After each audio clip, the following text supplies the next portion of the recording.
This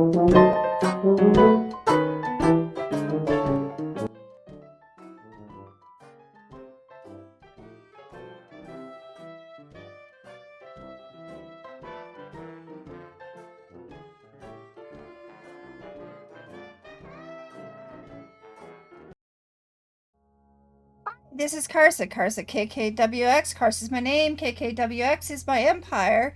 Here today, we are going to be playing some Waystone Mysteries. Currently, we have found our Velma, but now they gotta try to get out. Let's get to it. So, yeah, who remembers what happened last week?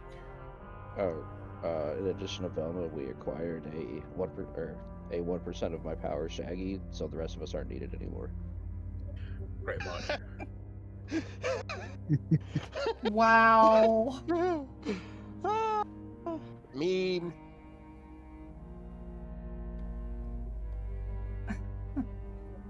Oh, man.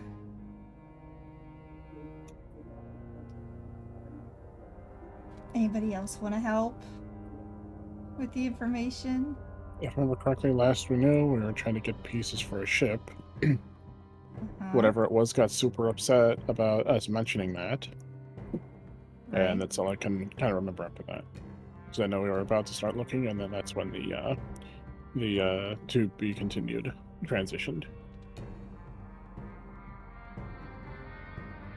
Yep. The real problem is none of us is wearing 4 silver rings on the right hand with a bunch of tattoos, and it's not glowing with orange fire, so we can send it to the afterlife. Well, then you're all screwed. So, how are you guys proceeding? Francis is just gonna watch somebody kick in the door. Okay. Mm-hmm. Do we have any reason to think that there's a solution in any other room? I mean, you could go investigate stuff. Yeah, I mean, Bathroom is like you don't technically know that it's the bathroom. You can make a highly educated guess. It's also the only room that the Velma's map was not able to tell you expressly what that room is. Okay. Is it unfurnished? Well, you don't know because there's a door that's blocked. Okay. Looks like there's another entrance to it.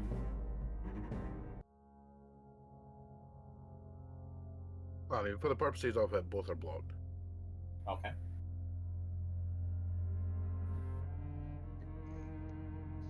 we can go check like the kitchen and give the storeroom another check over just in case. Did we search the library in depth? Yeah, that's the one room the entire party has searched. Yeah. You searched the library.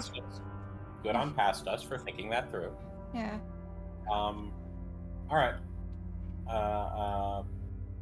We can try kitchen, lounge, dinner ballroom, storeroom. Let's try kitchen. Yeah, I would say let's do the kitchen or the storeroom first. I think those are the more likely place to have anything. Yeah, sounds like a plan. All right. Well, on heading over to the kitchen,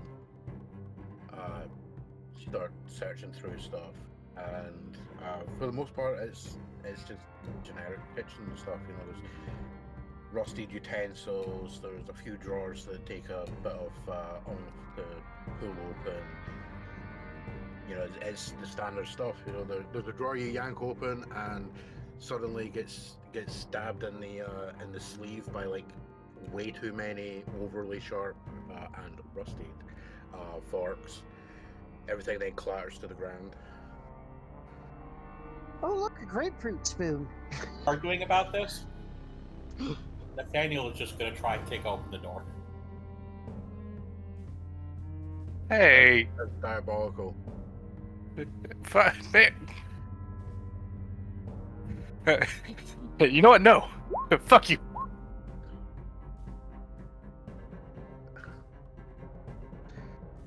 Alright, you know what? Your mixed success on that is you run up to whack the door with a sledgehammer, trying to beat Nathaniel to it. You miss the door and instead push him with just enough extra force that door comes flying off the hinges. So he just bodied him through the fucking door. Yup. Kinda. Wow. Hey, I wanted to kick the door down. Oh, not kick the door down. I wanted to beat the door down. Sue me. Francis just looks at the door Waiting for the boy and to put looks you in at- handcuffs. and looks at Nathaniel being like, that looks like it hurt. Waiting for the boy to put you in handcuffs. Hey, it wouldn't be the first time. Nah, it's alright. At least take him to dinner first. Wouldn't really be fair to hold him to proper standards. Oh, that sounds like such a backhanded compliment. I think it that was.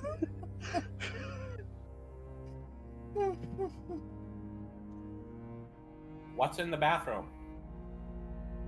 Is it a bathroom? Yeah. Oh.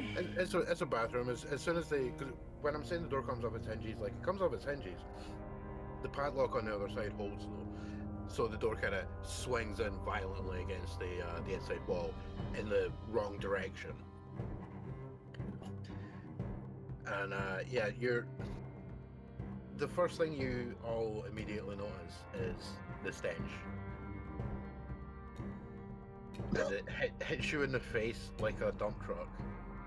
The stench of, well, it's immediately apparent.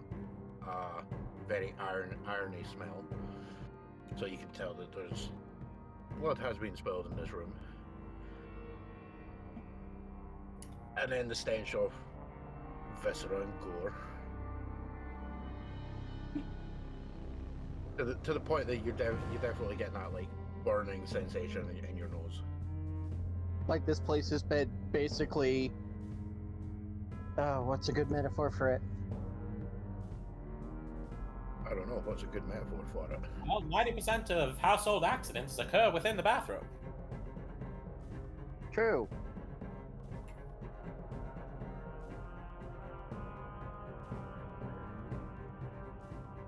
But yeah, the darkened space, because like there's basically no lights into the area apart from there's a couple small like windows up high, because there is like a small raised section of the roof which allows for these windows to be there, but they're all basically caked in dirt, and there's a couple little like points of light coming through, giving just enough that you can see like the outline of things. I'll light a match. All right. Well, as you light the match, you see a bit more of the outline of stuff in the room as you like wave around the match, and you can see there's the standard bathroom furnishings, but they are rusted to hell because they're all metallic. They're all covered in rust, jagged looking parts of metal. You're pretty sure if you touched any of it, you're probably getting like 18 different diseases. But then as you bring the match over near the bathtub over to the side, you become very acutely aware of the very rotted, very disgusting pile of viscera and gore sitting in the bathtub. Neat.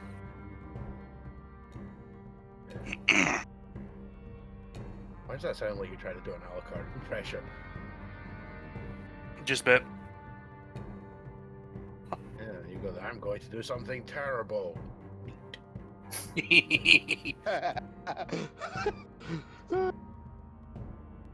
I try to identify anything about this pile of gore and viscera? Well, you can definitely make out that this is clearly the remains of the body, because you can see a few parts of there's bits that look like could be partial ribs sticking through some of the gore. There's a bit that you would bet money is a skull before actually trying to clear anything out of the way. But it's that kind of disgusting mank that's like you don't want to touch it, because if you touched it with a fingertip, you'd want to cut your arm off at the shoulder for how disgusting this is. You've got no idea where these fingers have been. But I'm just giving you an idea of how disgusting and manky this is. If you want to go stuffing your hands in there, they're your hands. sure. You said it's clearly like part of a body. Like this isn't a fully like viscerated up. I'm just thinking because either a person was put in the bathtub and then chopped into bits, in which case there should be more, or a person was chopped into bits and then the pieces are put into the bathtub, in which case there should be a trail leading back to where the rest of the body is. Well, you're getting the impression of the first one. Like the biological parts, like, you know, the flesh and everything, has rotted to the point where it is basically just a sludge. Okay. Could I determine if this is just the end result of decades of decomposition, or if this was like the result of, shall we say, foul play? Well, give me a sharp roll.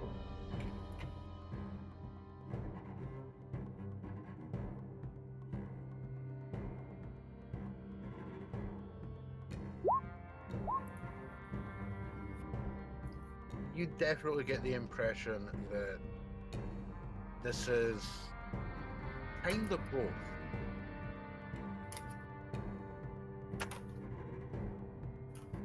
Because looking at a few parts of the skeleton that is in amongst this this mass, There's definitely evidence of some amount of foul play.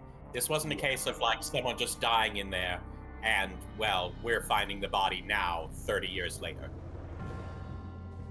60 years later, but yeah, you're on the money there. Like, Actually, that raises an interesting question because, like, bodies desiccate. they do. There shouldn't be anything wet left by this point for 60 years. Be a mummy almost. Very So if true. this thing is still wet, it implies that there's something far more strange going on. It does. These are astute observations.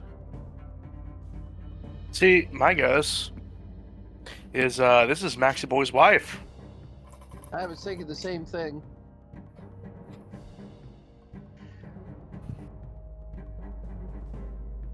Yeah, as soon as do you say that out loud? Yeah. Kane's gonna say it out loud. Yeah, as you say that, you can actually kind of feel like the air take a slight dip in temperature. Called it. You can hear a faint crackling, and as you turn Francis, to get the out of there. right, well, he's a smart one. Just as you turn to the side, yeah, as you turn and you see Francis GTFOing out the door in reverse, like, oh fuck. Yeah, you notice the incredibly scuffed up and really manky looking mirror appears to be gaining a coating of frost. It's like slowly kind of creeping down the glass. Now, is that local to the mirror, or is it notably getting very cold in here? If you go close to the mirror, the air feels colder. There is a general slight chill in the air to the room. Oh, let me take a wild guess. Next thing you're gonna write out is "Get Out." That's.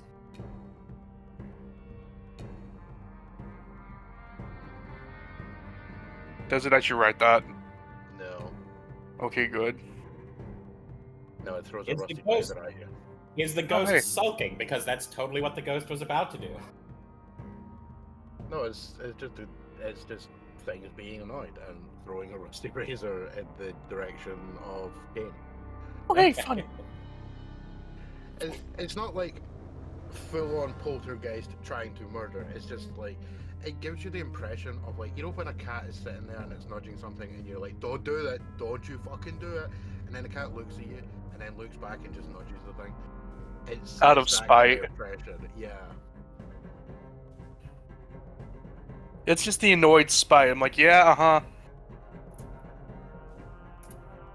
You ain't gotta throw shit at me when I'm right, you know. As you say that, you get this impression, like, you know, when someone is leaning over the back of you and breathing kind of aggressively. Yep. You get that. You get a feeling similar to that. All right, Spirit. He ain't happy. What in particular do you want of us? It doesn't give you any indication. All right, fair enough. Spirit, we're gonna go hot or cold with this. Hot means we're getting closer to the truth. Cold means further away. Should we take these remains and try to bury them?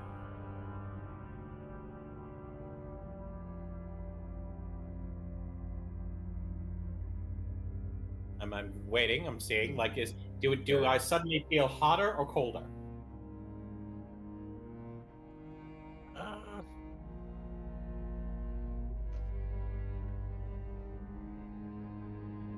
You don't. We've already actually feel it. established you Yeah, can you don't control. actually We've feel already it. established you can control temperature. You can't play the. Ghosts mainly just do the cold, dude. Well, I mean, that would be based on an assumption, based on previous events. And previous knowledge. There are worse things to base assumptions on. Yeah. I mean, based on the events that have occurred, it's not out of the realm. I mean, There doesn't appear to be any difference. honestly, yeah, I'd probably just bury them out of respect. Okay, Ghost. We're going to gather up your remains and give them a proper send-off. Start walking over towards the bathtub. Wait to see if I notice anything happening. Or you suddenly die.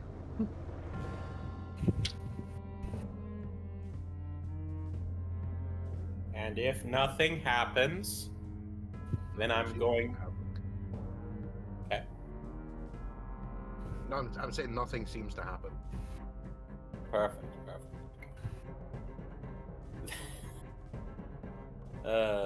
Then I'm going to then we're going to call out Francis, come back in here. Francis sticks his head in. Francis, I have an idea, but first I need your shirt. Francis just hands him his jacket. Nathaniel uses Francis's jacket to gather up the viscera out of the tub. See, I would have used the hat. Surprisingly, not one of the strangest things that's ever been on Francis's jacket. See, I would have used the hat. 60-year-old spooky viscera. I'm pretty sure there's not much weirder that could be going on in that jacket. Well, you know what? Cain's gonna go over. Go I ahead. mean, apart from the bits of the giant swamp monster? At least that was alive. That was only 20-year-old.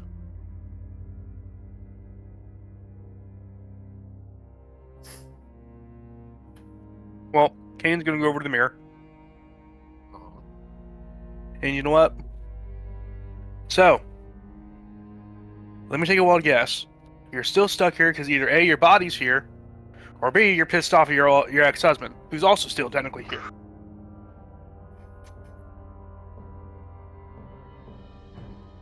So, I can make you a deal. Interesting question. Are you exes after one has died? I mean, that's what I would assume. I mean, the saying is, "Till death do us part." I get that. I'm just saying that, like, does it then become ex-husband? Like, you... Much... This is why I want to stay quiet. Much the same way that you don't say ex-president, you say former president. Do you say former husband? I mean, given the state of her body, they could have. She could be his ex-wife.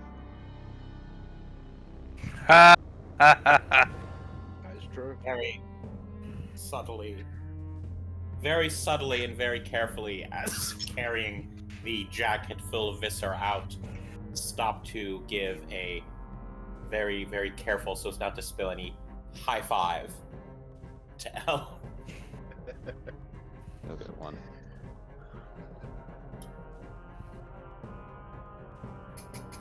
Also, I'm not sure that. I'm gonna.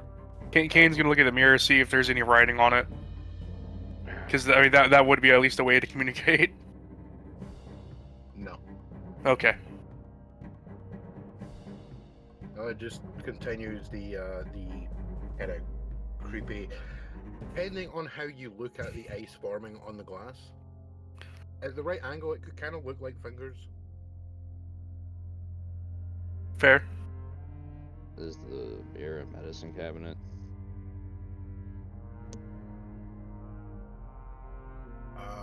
No. No, it's a flat mirror. Like, you would assume it's probably bolted onto the wall. Well, there goes that. There goes that idea.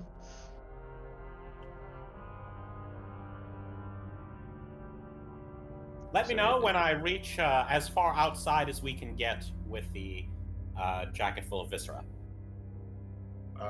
Which way are you Great going? name for a band. Jacket full of viscera. Which way are you heading? Out through the front door, as far as I can get away from the house without leaving its area of effect, because I can't leave its area of effect. Okay, so you basically are able to head back out the way you came in.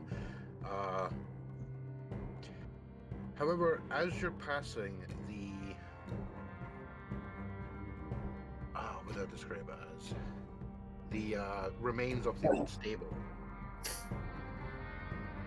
You do notice that from originally there was a set of about 8 or so wooden crosses had been battered in around the remains.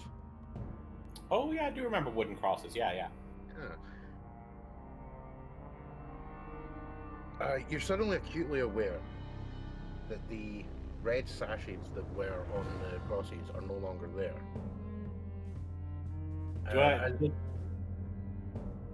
Did the red sashes have some kind of significance I've forgotten? Other than that they were there, but okay, no one took any closer look at the remains. You know, no one had any closer looks at it. So okay. Yeah, all you noticed was that from these crosses, each one of them had a red sash tied around it that are no longer there. I will grab a cross. I will stop to actually grab a cross as I go. As soon as you reach out and touch one of them, you very quickly hear movement within the rubble, like stones moving. You know, like something's moving underneath them. Yank my hand back. Does the sound of movement stop? Oh, it keeps going. Okay, quickly grab the cross then and hurry out of there. Alright, as soon as you pull the cross out of the ground, with the one hand still holding the jacket off to the side so as to not drop any, you may actually end up dropping some as a likewise manky looking hand bursts out of some of the rubble, followed very quickly by a very manky looking corpse.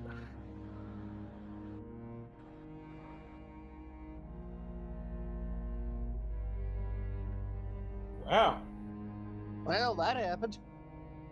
Yep, that did happen. Huh. Oh, please alert Cain. He's gonna have a field day with this.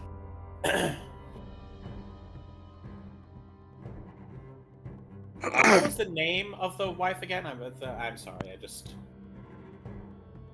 Oh god damn it! I knew someone was going to ask. I can't remember what I said. Lydia. That's the one. Lydia. Daughter of Lydia. Okay. Mother of Lydia. No, you have no idea if Lydia's mother was called Lydia, but you know that her daughter was called Lydia. Lydia the Second. Lydia Jr. Lydia the Lesser. I like Lydia the Lesser. If she happens to still be alive, she might be pissed. I mean, she could be. She could potentially be anywhere up to like about 75-ish. I'm going to quickly shout, Lydia, my apologies, and try to wrap the jacket around the angry corpse's head and sort of like take control of it in that way. Okay. Yeah, Most dangerous part of a zombie is the bite.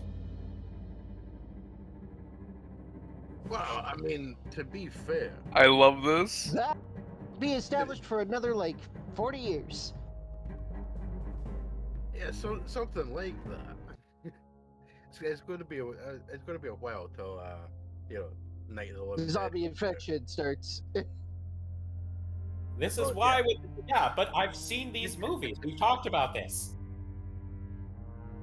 Yeah, your temporal. You all flashing of the think entire zombie Nathaniel is being crazy. He isn't crazy. He's just ahead of the curve. Crazy. I was crazy once. Nah, I prefer the ahead of the curve because that's when Batman drags you over the table and starts beating the shit out of you. Okay, yeah. I mean, yeah, you're able to do that. The corpse doesn't really seem to care that much as it struggles to stand up. Though you do hear a bunch of very kind of guttural kind of sounds. Okay. Try to use the fact that because the jacket is wrapped around its head and I have control of the jacket, I kind of have this thing on a leash. So try to use that to force it down, keep its arms pointing away from me, stay behind it, and maintain some degree of control. While shouting at the top of my lungs, we've got a zombie! Zombie! I got a question for you, Francis. Potential answer. Oh, your answer is describe your cold. It is a, oh god damn it, what's that material? 1 second, I'll be back. I'm still here. I'm looking at tweed, that's the one. It's a tweed jacket. I'm trying to think of this jacket. It's gonna. You have a body's worth of viscera. Did you include the skeleton? Well, I had all of that in it. The apology was because I'm assuming that all fell out when I attempted this. All right, yeah, that okay, fair Big enough. coat. It's a big coat. Yeah, I assumed that like, okay, that plan's over. That's what the apology was for. All right, okay, because I wasn't sure. Because I'm picturing you trying to like catch this thing, still keeping the remains in the jacket. And it was a very funny We've image. shifted priorities. Okay, so you've got this potential zombie with a face full of possibly Lydia viscera. Just kind of flailing its arms with confused zombo sounds. Well, and again, No idea what's going on. understand this. I'm using that to my advantage to keep myself behind it, away from its arms, and with something controlling its face and preventing it from seeing. Like, this is a very effective way of subduing somebody. Yeah. Like a few seconds after you say when you shout, Cain's like out the door already, full sprint running. Oh, finally something I gotta chop. Well, I mean, you may get that opportunity because as soon as you burst out the door, you probably immediately hear Nathaniel shit himself as one of his legs gets grabbed. By what? By another arm. There are 2 graves Another there, arm dude. coming out of the same thing. There's more than 2 graves. In the backyard, there were 2 graves. Unless you We're went on the the backyard. backyard, Was the arm just sort of groping around blindly? The second arm? Oh, this is another one coming out of the ground. Yeah, that's my point. Like, is this arm that's coming out of the ground, was it just sort of groping around blindly? Well, you weren't Because I'm looking. assuming there's about to be a second arm joining it there afterwards. I mean, there might be. Okay. I'm going to try to swing the zombie I'm currently rodeoing around to interpose itself between any more arms that may come up. Just to cause confusion. Zombies grabbing zombies. I mean, that could be a name for a band as well. That is a good name for a band, yeah. So My favorite suggested zombie protest sign. Zombies were people too. Where? I mean, so like is that. we butter the bread with butter. Oh, tell you what. Roll me tough to see if you make it, or if you fall on your ass. All right. Could I argue battlefield? I'm sorry. Could I argue tactical genius instead of? This is another one that, yeah. Oh, I suppose, yeah. This actually, yeah, this would actually be a good opportunity of the bad situation. So yeah, you can totally use that if you'd rather. Okay, will do. So let's see. For tactical genius, I get to use cool.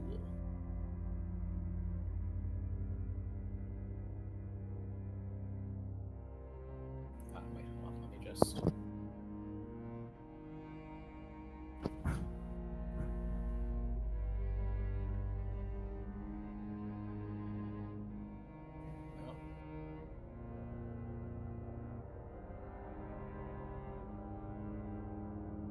Where is it? There we go.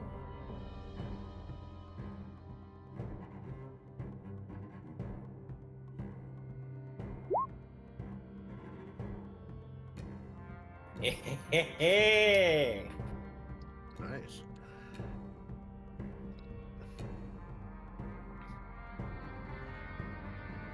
Okay. So on the 10, apparently you get 3 holds on that.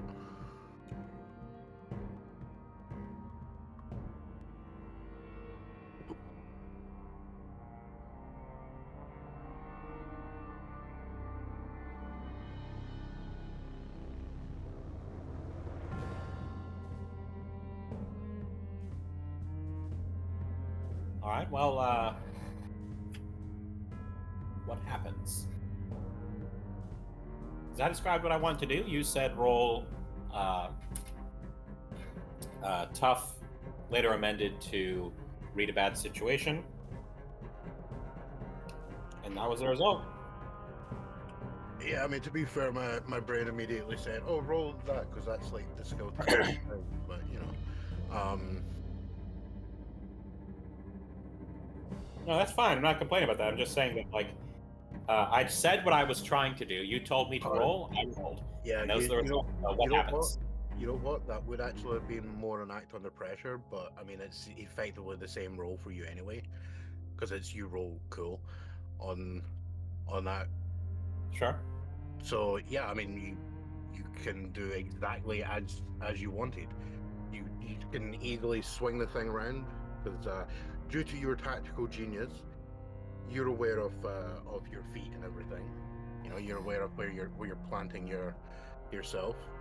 Yep. And of course, this thing's just waving around because it doesn't really know what's going on, so it's just kind of waving its arms around, and you're able to easily maneuver it across and pull your leg away in the process. So effectively, you've basically got this thing in a headlock facing the stable is the word. I'm gonna have to write that on my screen somewhere because I keep forgetting it. Yeah, so you basically got that in a headlock between you and the remains of this stable. And as you bring it round, one of the one foot like kicks a few of the rocks, and you can see that there is more corpse attached to that second arm, starting to shift rubble out from over it and attempting to pull itself up. That's okay. Hopefully the zombies will get in each other's way. Cain, where the hell are you?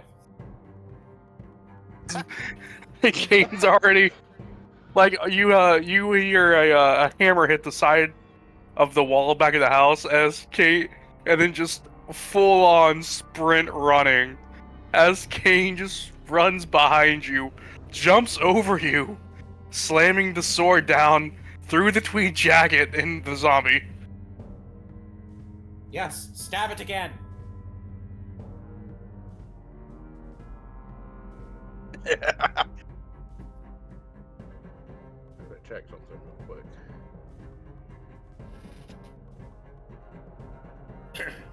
May I argue that he gets potentially several holds, just as a result of everything I've done to make this easier. Well, you know what? I'm sorry, Francis. Your coat's died.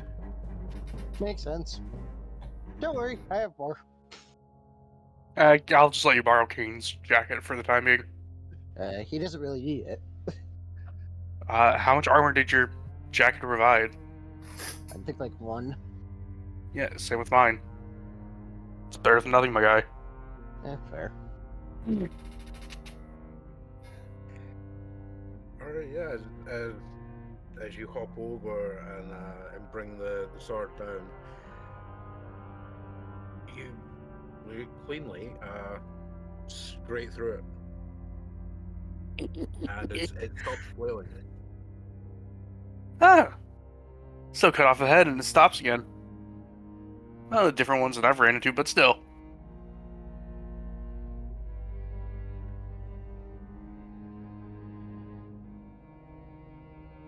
So we gonna. We should After that- probably It's time to play a game of Whack-A-Zombie! Yeah. So if provided that no more zombies are appearing, are immediately appearing, Nathaniel will turn to Cain and say, "Zombies started showing up when I disturbed the crosses. Let's just send out, quick FYI to everybody: don't touch the crosses." I mean, that doesn't really surprise me too much. Francis is looking at you and be like, are you saying you desecrated a grave? Or rather, a grave marker? I was told they were hanging on the wall.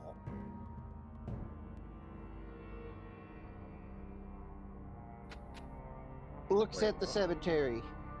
No, you're not at the cemetery. Oh, for God's sake, where are we then? Because Run! You are just in front of the main building where there is a collapsed stable. Oh, That if you remember back to the previous sessions, you were informed that several people died when the stable collapsed. yes. Now we are fighting the remains of those several people that the building collapsed on. Alright, fair enough. Any more zombies popping up? Oh, you got one. When they grabbed your leg, at least. Okay. Chew. Get off. So you know what? Kane's just gonna grab the arm and just yank it up. Okay, that was an amazingly bad move. Because as soon as you do that, you grab the arm and pull it up. You are faced with a very much more angry-looking manky skeleton thing that's now chomping at you and immediately bites you in the chest. If only you had a Oh. jacket. Exactly. No. How I mean, much- to control the zombie the way I did. Oh, it's fine. No, it's fine. It's completely fine. How much damage is it? I'm double checking if you actually take any. Is it 2? Because if it's 1 damage, I don't take shit. Yeah, you're going to take it from it. You are in close, well within melee range of something trying to bite the fuck out of you. Yeah. Well, no, what I'm saying is if it's only 1 damage, I don't take it because the armor. Just No, tell him yeah, how much damage yeah, it does, please. Yeah, it's going past your armor, as in taking the 2. Oh, so it deals 3 damage bite. Nice.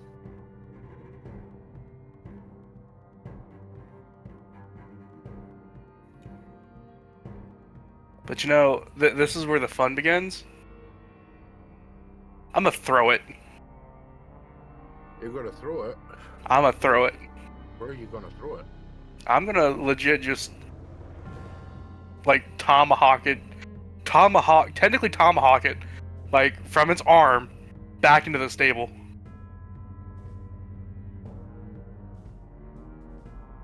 Okay.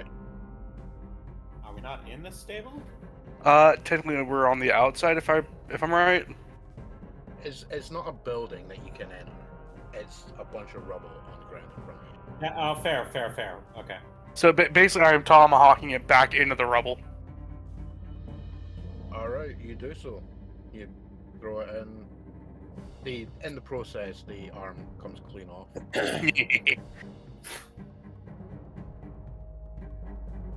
I'd offer to help, but you look like you have a hand on this. Cain's just gonna turn to Nathaniel. Specifically pointing the zombie arm at him. No. Just no. The zombie arm conveniently goes into pointing mode when you do this. Yeah, just the specific way you're holding the arm, like it pulls on the tendons. Suddenly there's a middle finger sticking up in Nathaniel. I mean, I totally believe that Cain would have the knowledge to do that. Oh, it did. Like literally, if you press on the wrist in the right position, you can forcibly move your fingers. Yeah. I'm aware. Yeah. Pressure points are fun. How tendons work.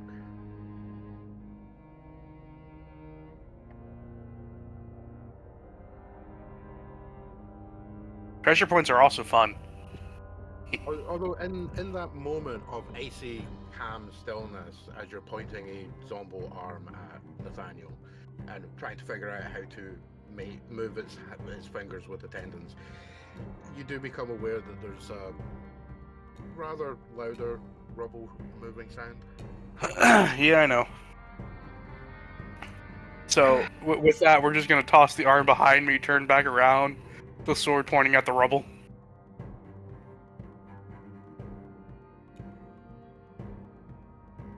Right. So as you're looking at it, You mean hammer points your- against the rebel? Sword. Hammer's back at the house. yeah, he was stating that he dropped the hammer. Oh. Fair enough. Yeah, you're gonna piss Mark off with that. He's gonna be pissed that you left his hammer in the haunted house. I'm not gonna leave it there. I'm actually gonna go back for it. Well, first you gotta survive. Yeah. So yeah, as you're looking there, you notice that several extra arms start popping out from some of the rocks and a bunch of stones getting moved as a much larger, shall we say, amalgamation starts pulling itself out of the rubble. Oh. Oh What's shit. everybody else at this point? I don't know.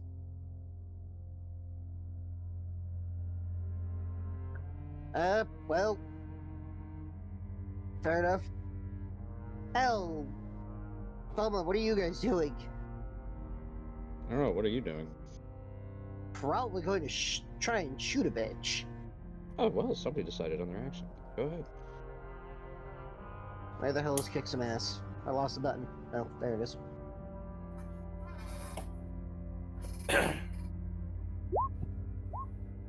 As usual, I mix success shooting a bitch. Well, I mean, it's not terrible.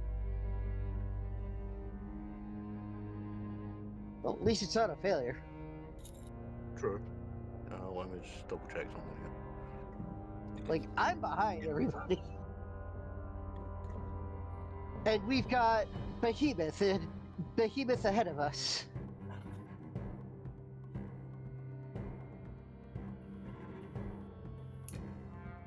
Yeah. So yeah, you pull your pistol and bump around into it as one of the other arms kind of flicks to the side and launches not exactly inconsiderable chunk of masonry in your general direction. Teacher, I've had worse thrown at me. Yeah. The Well, I sad mean, part is, you actually haven't, because this is like 3 bricks coming at you in a large chunk that whacks you in the shoulder. ow. You don't have Alright, the I think jacket we on, do need you? No, I think we need the big because gun. it's been destroyed. Everybody! Giant corpse monster! Stables! Giant corpse monster. So how much damage does Francis take? Yeah, you probably take. You don't have your jacket, so you're minus your armor, so you get two on getting whacked with masonry. I'm Oh, incredibly close to being please. unstable. And see, then there's me. I'm happy about this. You've only been hit once. I just took a Here, brick to the everything. no. Here's the thing. Yes, I've been hit once. I am 2 away from being unstable. But on the bright side, I'm able to start building up my fire from furnace. Sure, okay. Yeah, everyone in the entire universe looks at you as if to say, "What the fuck are you talking about?"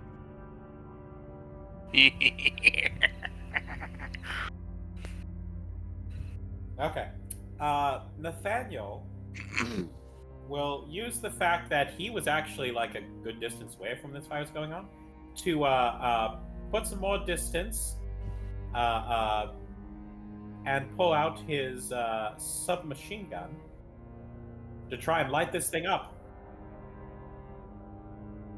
Well, that's probably a kick some ass, isn't it?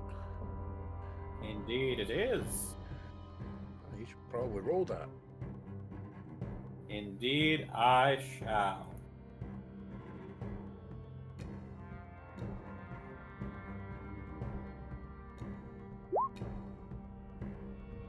Nice. Regular success, yay! Let's see here. On a 10 plus, I would like to suffer 1 less harm, and the submachine gun inflicts 3 harm.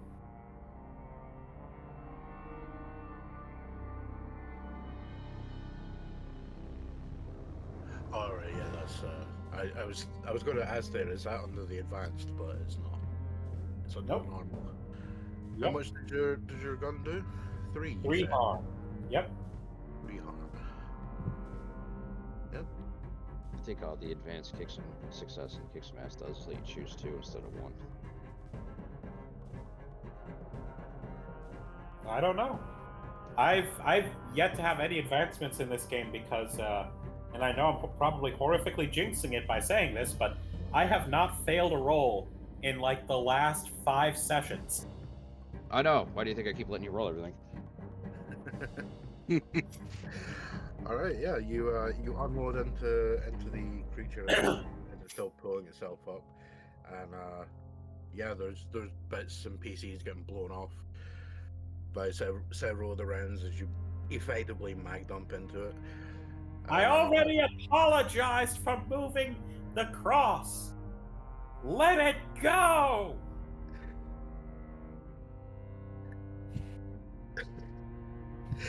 Yeah, it's funny there because as soon as you mention that, it's almost like there's a chunk of it that kind of appears to look to the side. That might be its head, but you honestly can't tell. It just it looks kind of vaguely head shaped, but there's several parts like that. Sure. as like what looks like several arms attached to each other kind of reaches out, grabs one of the crosses, and frisbees it straight at you. But because it's the wood, it kind of skips along, hits, but doesn't do full on. So you take one less, but you also have an armored jacket, don't you? Yep.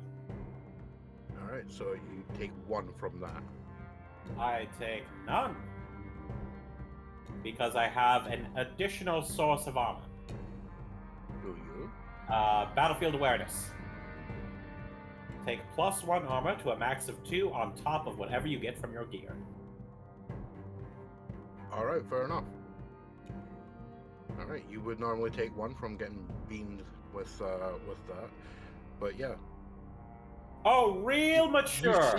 Real mature. You see the way it reaches out, and you're able to brace yourself, like, oh fuck, I know what's coming, and then just barely manage to basically get a glancing blow that gives you a little bit of a stagger, but not enough to actually hurt. Yeah, no, that's what I think. Oh, real mature. Real mature.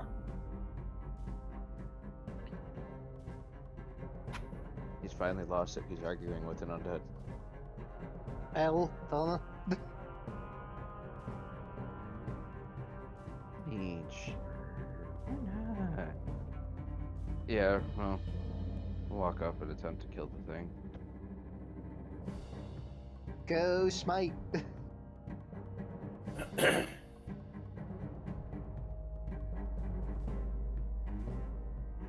well, what you doing?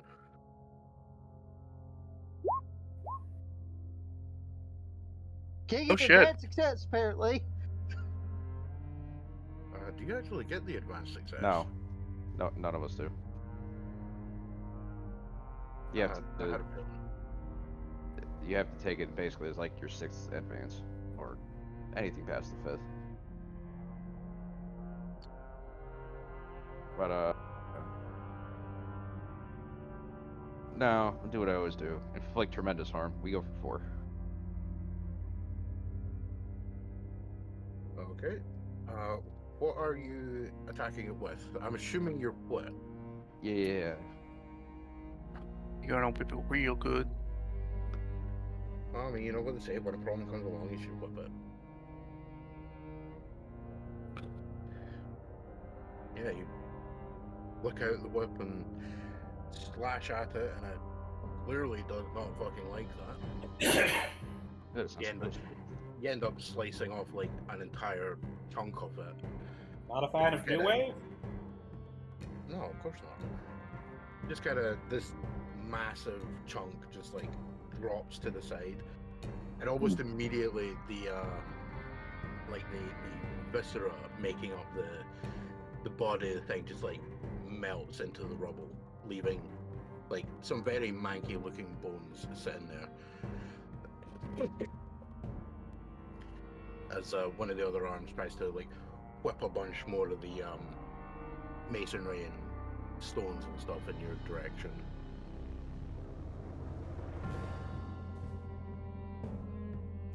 Alright, so what kind of retaliation are we looking at? It goes for a big chunk, so I believe, yeah, you would, if you don't have armor, you get 2. Yeah, that's what I said before. Yeah, the 2 that the magic got whacked with. Alright, I'll take nothing as I have 1 armor, and then because of immortal, any incoming harm is reduced by 1 additionally. Okay. Yeah, kind of same idea. You fought bullshit like this in the past, and as the chunks come flying at you, you know exactly how to basically dodge around it. Yeah, I do my hunter quick dodge because I have my threaded cane. Mm-hmm. Oh, does this count as a beast? Because then I do 20% more damage. No. Damn. What would 20% more damage in a system with just harm points even qualify as? I just Well, got a if you stroke. do 4, then a 20% damage would almost be 5, but if you do 5, it would be 1.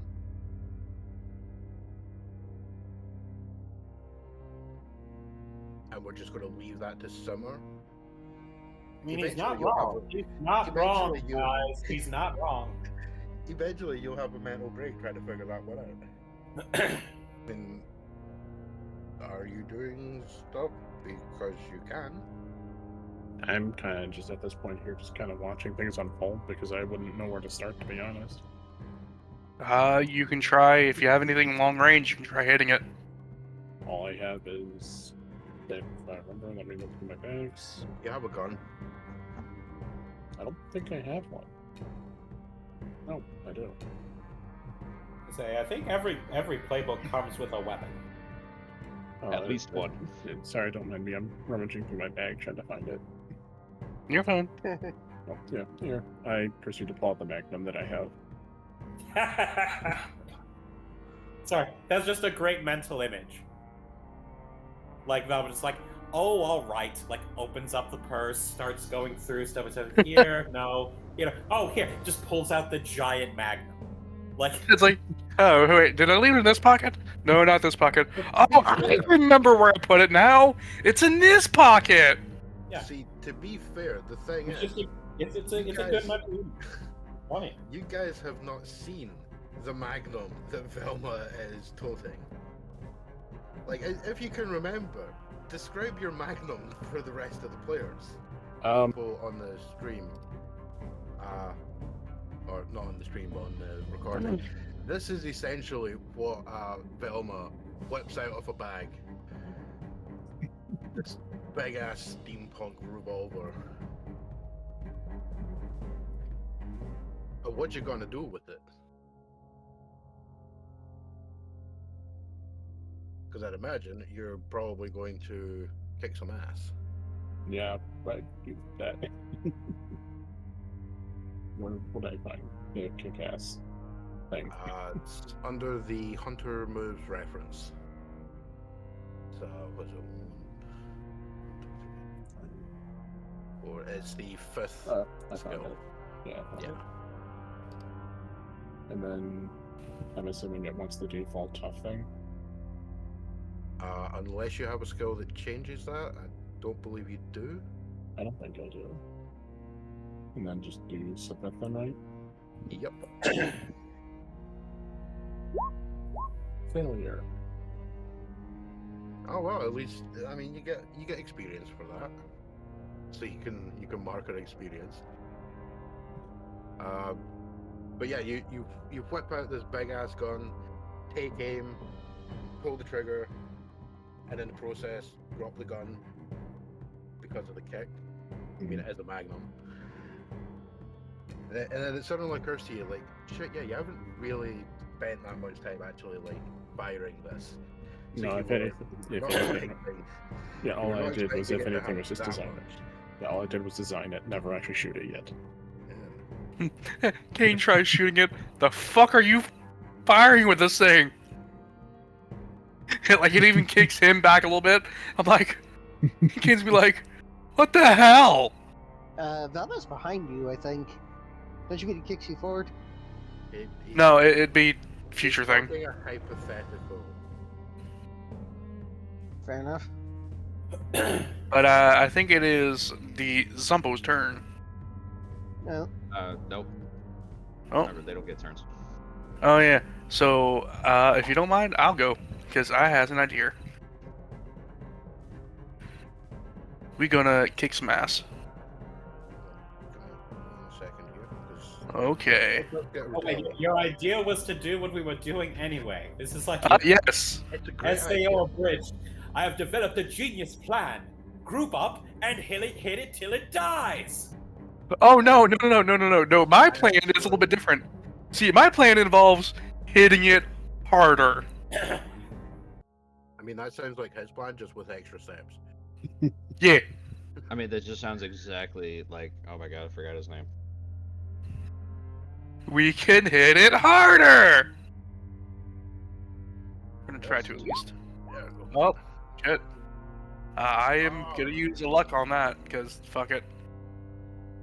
Dude, I said you're gonna roll a 2, not a 3. Why'd you make me a liar? See, I don't know, man. To be fair, I did roll a 2 in there. There is a 2 in there. That doesn't count. But we're gonna kick it up to max. We're going. I wonder if this actual stack though. If it does, yay. But we're gonna do inflict terrible harm, which increases the damage to a +4. I'm gonna consume 1 fire, kicking up the damage even further. Right, hold on. Let me find the fire thing in here. I'll just do this real quick. You've got this on your sheet. I just posted it in the chat.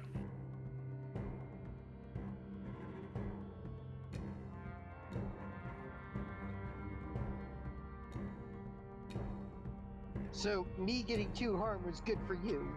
Yes. Fuck you. I mean, to be fair, this is why he picked this skill. But Like, it is He's actually squishy. very powerful. It's useful for me, especially if I get hurt.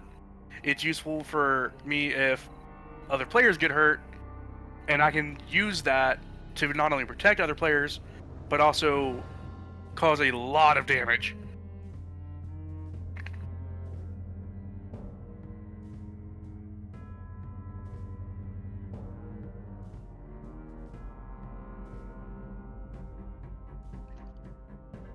Okay, on the basis of my understanding of this, which admittedly is somewhat limited, my reading of that is that you can only spend 1 purple.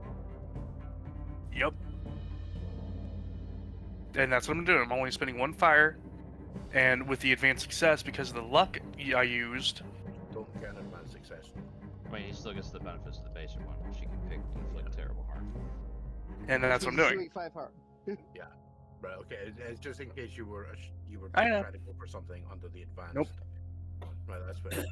Just Right. Yeah. So you're getting +1 harm from the 12. Well, Yep. From 10, and then also +1 from that. And what are you attacking with? It'll be your sword, won't it? Yep. Okay. So let me bring up my notes again, so I can do some tracking here. It is so- taking a total of 5 damage from that. Yeah. Yeah, you go full on smacking it for the 5. Yeah. Straight up, you hit it basically in the middle, and like cut the thing clean in half. The top of it just like kind of slumps down in the process, trying to lash out at you. This, this big chunk of fleshy monster thing. What was it you called it? Oh yeah, giant corpse monster falling on you.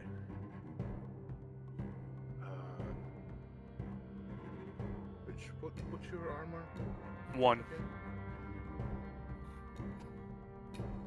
I've got a +1 in armor. Yeah, well, this would probably do it. It's a big chunky monster, so it would probably do like 3 on falling on you, then minus whatever your armor is. So I take 2. Okay. Yeah, and it's clearly hurt, and there's a lot of like kind of very gurgly, arg sounds in your general direction. Chances are, if you spoke monster, you'd be getting really offended by the stuff it's shouting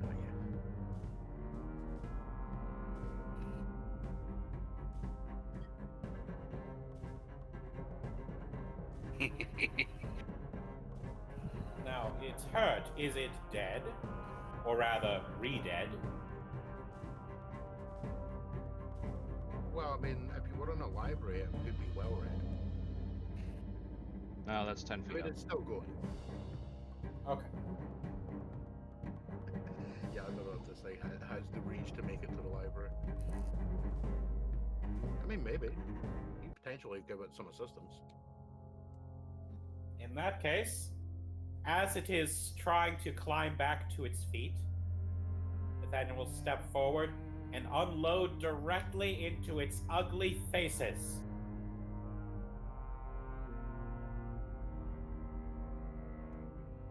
It's 3 harm that you do, isn't it? Yes. Assuming that you pass. I still have to roll.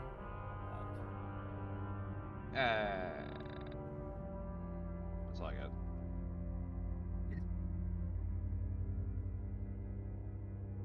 Okay, why the hell did that just jump out? I shouldn't.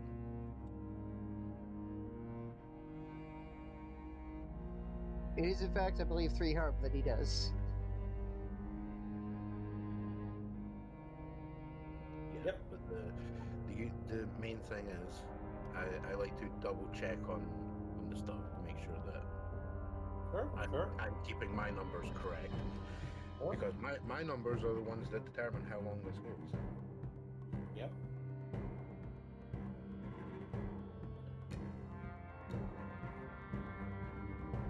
You know, that's pretty fair, actually.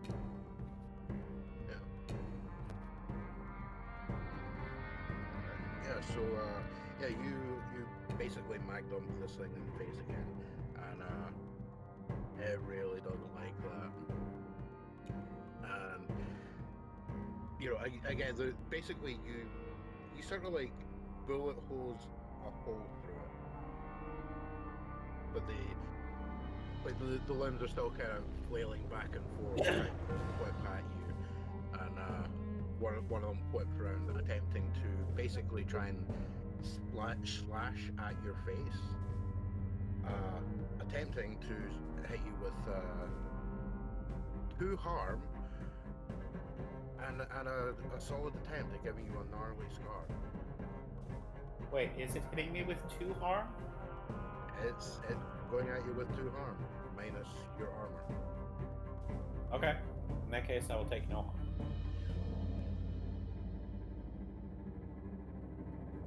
I'm gonna make up a cheat sheet.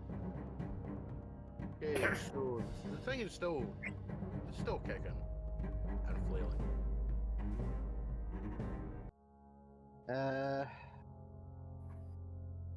Do I want to try and shoot it, or do I and risk taking 2 more harm? I mean, that's up to you.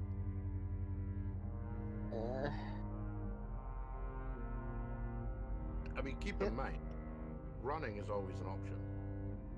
Yeah, I'm gonna get out of there because I am no longer armored. Oh, you giant weenie. Thank you. He's an Oscar Mayer. Just like the flake to Getting flake. some mixed messages there. Remember, running is always an option, you big weenie. It's just like the flake to flake out. I mean, to be fair, right? To be fair, I'm of the opinion that one of the greatest evil moves in any kind of design document ever is the one where Thomas Grip, the main creative for Frictional Games, made a note that basically says when the player is at absolutely 0 threat, give them a hint suggesting how to avoid monsters. This is why in several Amnesia games and Soma, there's a point near the beginning of the game where you will be completely safe, but you will get a hint telling you something like, you know, monsters are attracted to light, or crouch to be more stealthy, something like that. And it gets so many people. Threaten incredible danger when everyone is safe. People will become paranoid. But what if you're already paranoid? Well, it just gives you +1 paranoia. Which, depending on your luck stat, might evolve into schizophrenia.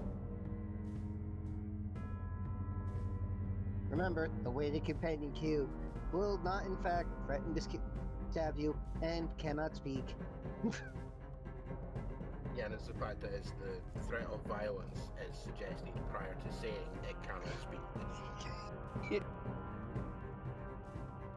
The order of operation there. So, is Francis in fact wussing out? So yeah, just double checking, you are wussing out. Correct. Bravely ran away.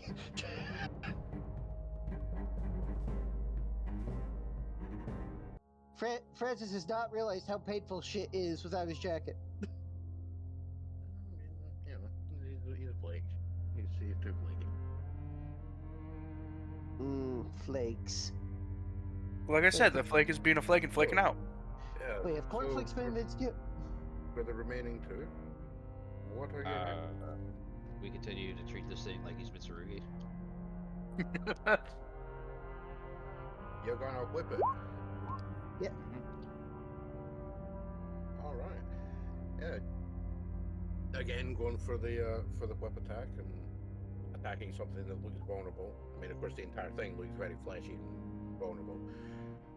So yeah, as you flick the whip along, basically there's almost like a line straight across the body of it as it's like sort of lying sideways, trying to push itself back up onto non-existent legs, and slices along. And the thing, there's a kind of audible screech that sounds very off-putting. Like it's just something that shouldn't really ever be a sound you would hear. And It's sounding perfectly sane and normal up to this point. oh yeah, exactly. But like this is like even more sane and normal than it has been prior. And it attempts to flail a few of the remaining parts of your arm-ish, like arm-adjacent things at you, and then basically collapses straight down. Even though it's already lying down, it basically just like deflates.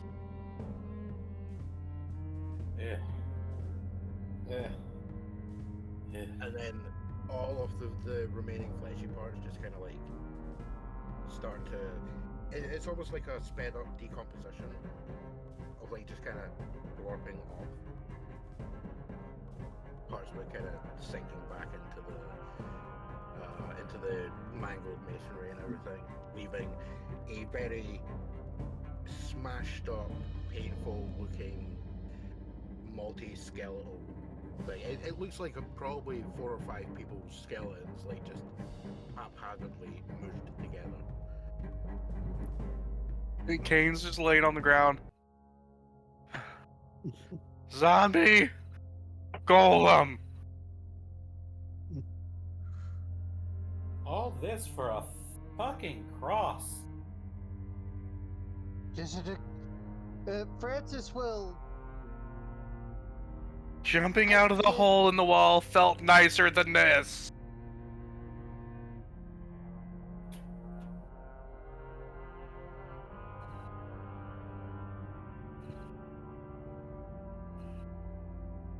And with that, Cain's gonna slowly sit up. You set up, like, shift a bunch of decaying viscera from like being stuck to your jacket in places. It smells absolutely fucking atrocious, by the way. Oh, I bet. Yeah.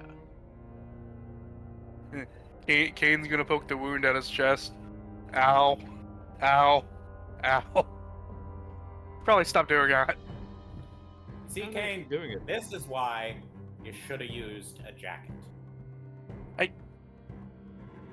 Oh, fair. That thing you did. Yes. I mean, I have my jacket on, but... You also drag the thing up in very close proximity. Yeah, I Francis? did. Francis, I owe you an apology. I don't think your jacket made it. Yeah, that's also my bad. Yeah, I've got an extra one if I ever get back to my car. Somebody starts playing a bugle in the background. Nathaniel talking like, about tabs. snaps military salute. Yeah. Francis just ostracized. Press F, boys! Press F. Yep. They're pressed F to pay respects for this long used and unfortunately quickly lost jacket. Well, while they're all doing that, I'm gonna go break that mirror in the bathroom. Alright, you head back in and punch the mirror and it breaks. God damn, so there's something behind it. Well, Cain's gonna go back to the house, grab the hammer. So, as when you do punch the mirror, there is a moment as like the glass like breaks into shards and drops into the manky sink. You could swear for a moment that you caught a glance of the ghost of the wife, kind of looking a bit sad. I'd be sad too if I was murdered. Yeah. Anyway, is there anything left in the tub after it got slurped out? Not really. It looks really manky. Like, cause you know the stuff's been sitting in there for such a long time. Looks really gross.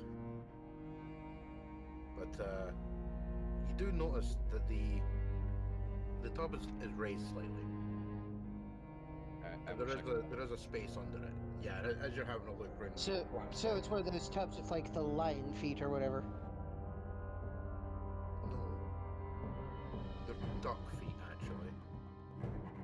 Cain's gonna head back Yeah. over. They're not manky feet? No, they're polished on mirror sheet. Cain's gonna they are run again. a lot. Yeah, As you head in, you see. Are you talking about heading into the bathroom? yeah. Right. Well, as you head up, you see Elle crouched down at the side, lifting out, and what you find under it is a small chip's wheel. Huh. That feels exceptionally cold. Like it's way colder than it should be, because it appears to be made of wood with a small, like, it's kind of like it's been carved into the shape of a ship's wheel, and then there's been like a metallic inlay put in. That's actually very fine. Like this would definitely fetch a good price for collectors and such. But the whole thing, it feels like it's made of ice when you touch it. People get way too into their 40k minutes. Yeah, it's almost like that level of detail.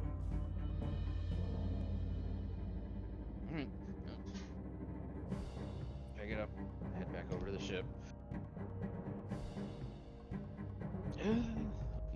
Well, I'll look out the hole to see. I'm assuming everybody came back inside. Oh, found the last piece.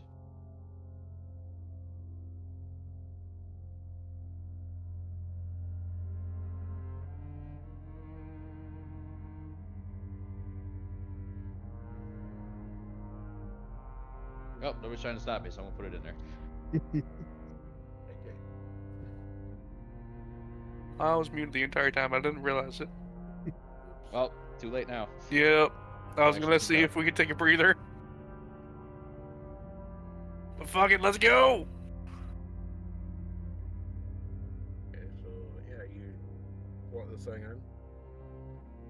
Yeah. And nothing appears to immediately happen. We broke off there.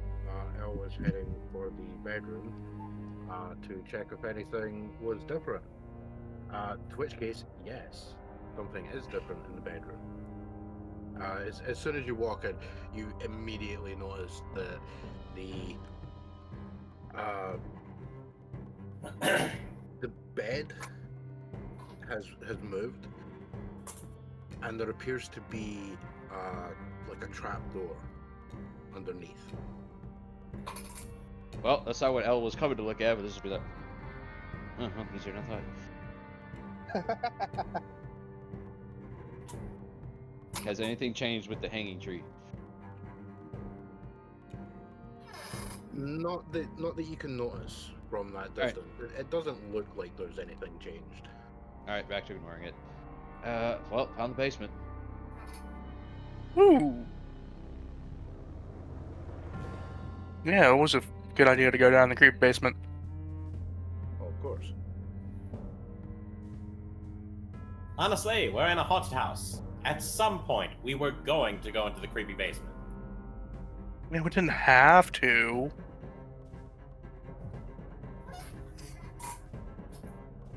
But fuck it, let's go. Okay. Okay, So I assume you guys are going over opening the hatch. Yep. Hi ho. Hi ho. Yep. To kill Let's, everyone we go. Yeah, it's more like off to work we go. That's for Cain, though. No, it's not off to work you go because the CGI hasn't been invented. It's horrifying everyone. So yeah, you go over, like, sort of nudge the bed the rest of the way out of the being in the way of the door. Open it up. Stairs leading down, and it's quite dark, but there are some little, like, what the hell do you call them? Braziers on the wall. Oh, that well, that's have little just torches on them. medieval. Oh yeah. A lot of lighter. Yep. You can immediately light one, and yeah, it gives you a nice, ever so faintly tinted blue light. But you know, it looks like a normal flame, and it lights your path up, and you've got you'd wager probably 40-ish feet stone-lined corridor in front of you. Alright, well. Keep lighting the flames as they go.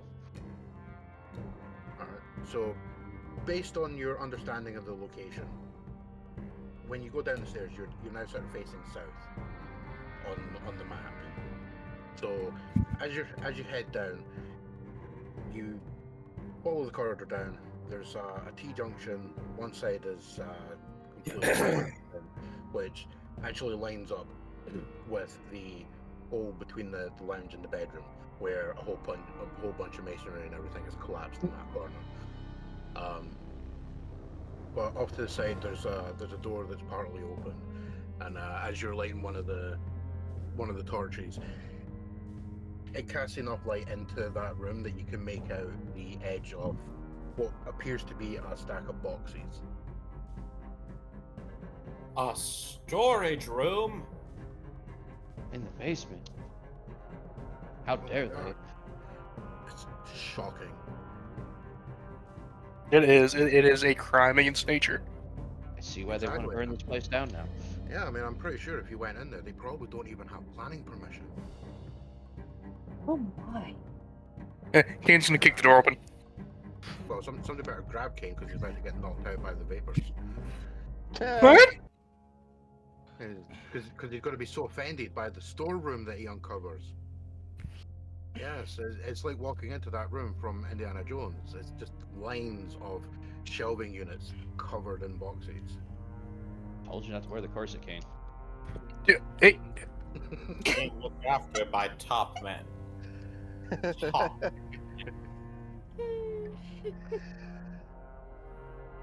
That makes the boxes all their bottoms. Ooh. But yeah, when you head in, it looks like storeroom. But you can again sort of work out roughly where you are, coming in underneath where you come down through the tunnels and everything to this room, and it appears to extend out to the kitchen because there's a bunch of plumbing, pipes and everything coming down that look really disgusting. One of them is dripping what appears to be water, but it's incredibly brown and probably full of rust and minging. And there's a very manky looking pile of sludge in the corner. Alright, well, I'm gonna completely ignore that and just start cracking open box. Keep using that word. What? Nothing. I mean, I'm pretty sure you can figure out what it means with your context clues. No, I get it. Just Okay. Yeah, so as you start opening boxes, it's the standard kind of. There's like kind of really out of date, gross, manky food stuff in some boxes. Like there's one you open, it immediately hits you with a stench. It's what the fuck is that? There's also a few of them that it's various like tools and such like that have been bought. you can kind of see where a lot of the money for this place went. That clearly the guy had no idea how to actually run a business, because there's a box in one corner that when you crack it open, it's a big wooden crate. You crack it open and it is full of like, you'd wager about 150 of the exact same tool, and it's like a trowel. He's got a box of 150 trowels sitting in the storeroom. Clearly, this guy has no idea how to run a business and vastly estimated the amount of replacement tools and such that he'd need. I'll take a trowel. Never know when a good trowel might come in handy. Okay, fair enough. You have a trowel. I mean, the important thing is if you start trawling with that trowel. You only heard We'll for be see. trawling for hookers. Exactly. Yeah, the thing is, though, if he has two of them, there you go, you can dual wield them. Yeah. Kane's gonna just start going from box to box, trying to find any like good preserves left over. Nah, you ain't finding any usable food. Like anytime you come across stuff that looks like it might possibly be good, like you pull a jar off the one shelf that looks like it might actually be preserved properly, but then when you turn it around, you see like the jam that's in it. It looks It's molded. It looks like it might be edible to the front, but when you turn the jar around, you can see that it's basically like mud at the back, and there's like worms and stuff crawling around inside it. It's really gross. Protein. Yeah. I mean, potentially, if you want to eat dirt, there's a lot. None of this stuff's any good. I don't know. It still tastes like cream corn, but it's canned ham. Yeah, that might be a problem. Yeah, that's the general gist of almost everything. All right, I'm gonna grab one of those trowels. I'm gonna huck it at the giant loogie in the corner. Wait, you're throwing what? One of the trowels. Oh, one of the trowels, right? Yeah. Okay, yeah, you throw it across, and when it hits the kind of minging mass, kind of splatters, and you beamed a skull right between the eyes. Huh.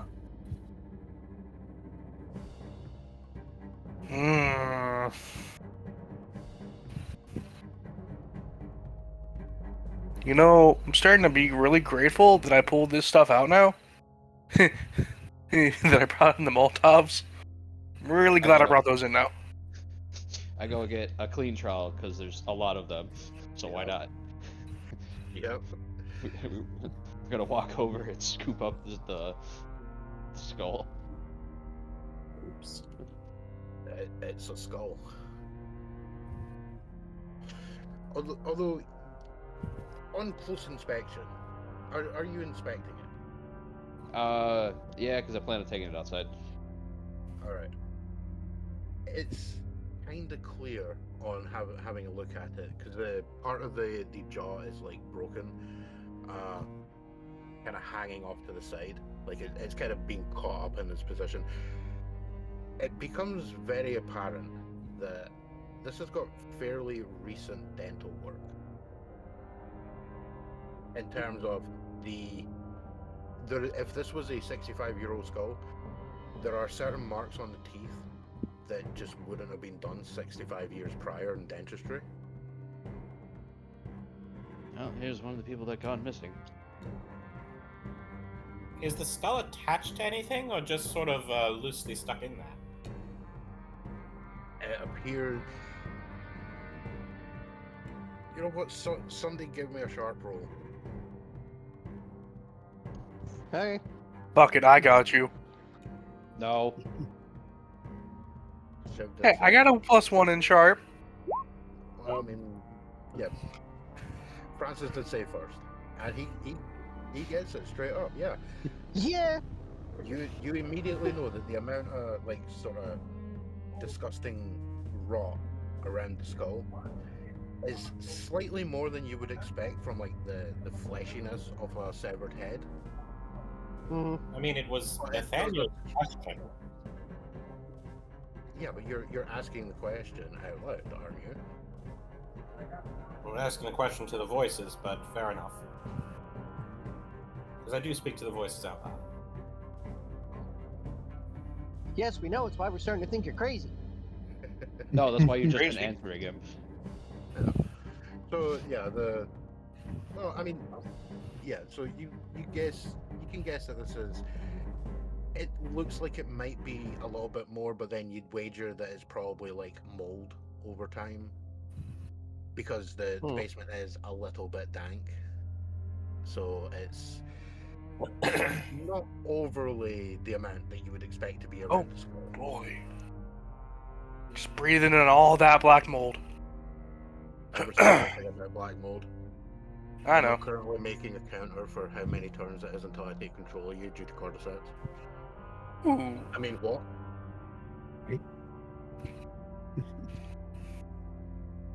You can't kill me in any way that matters.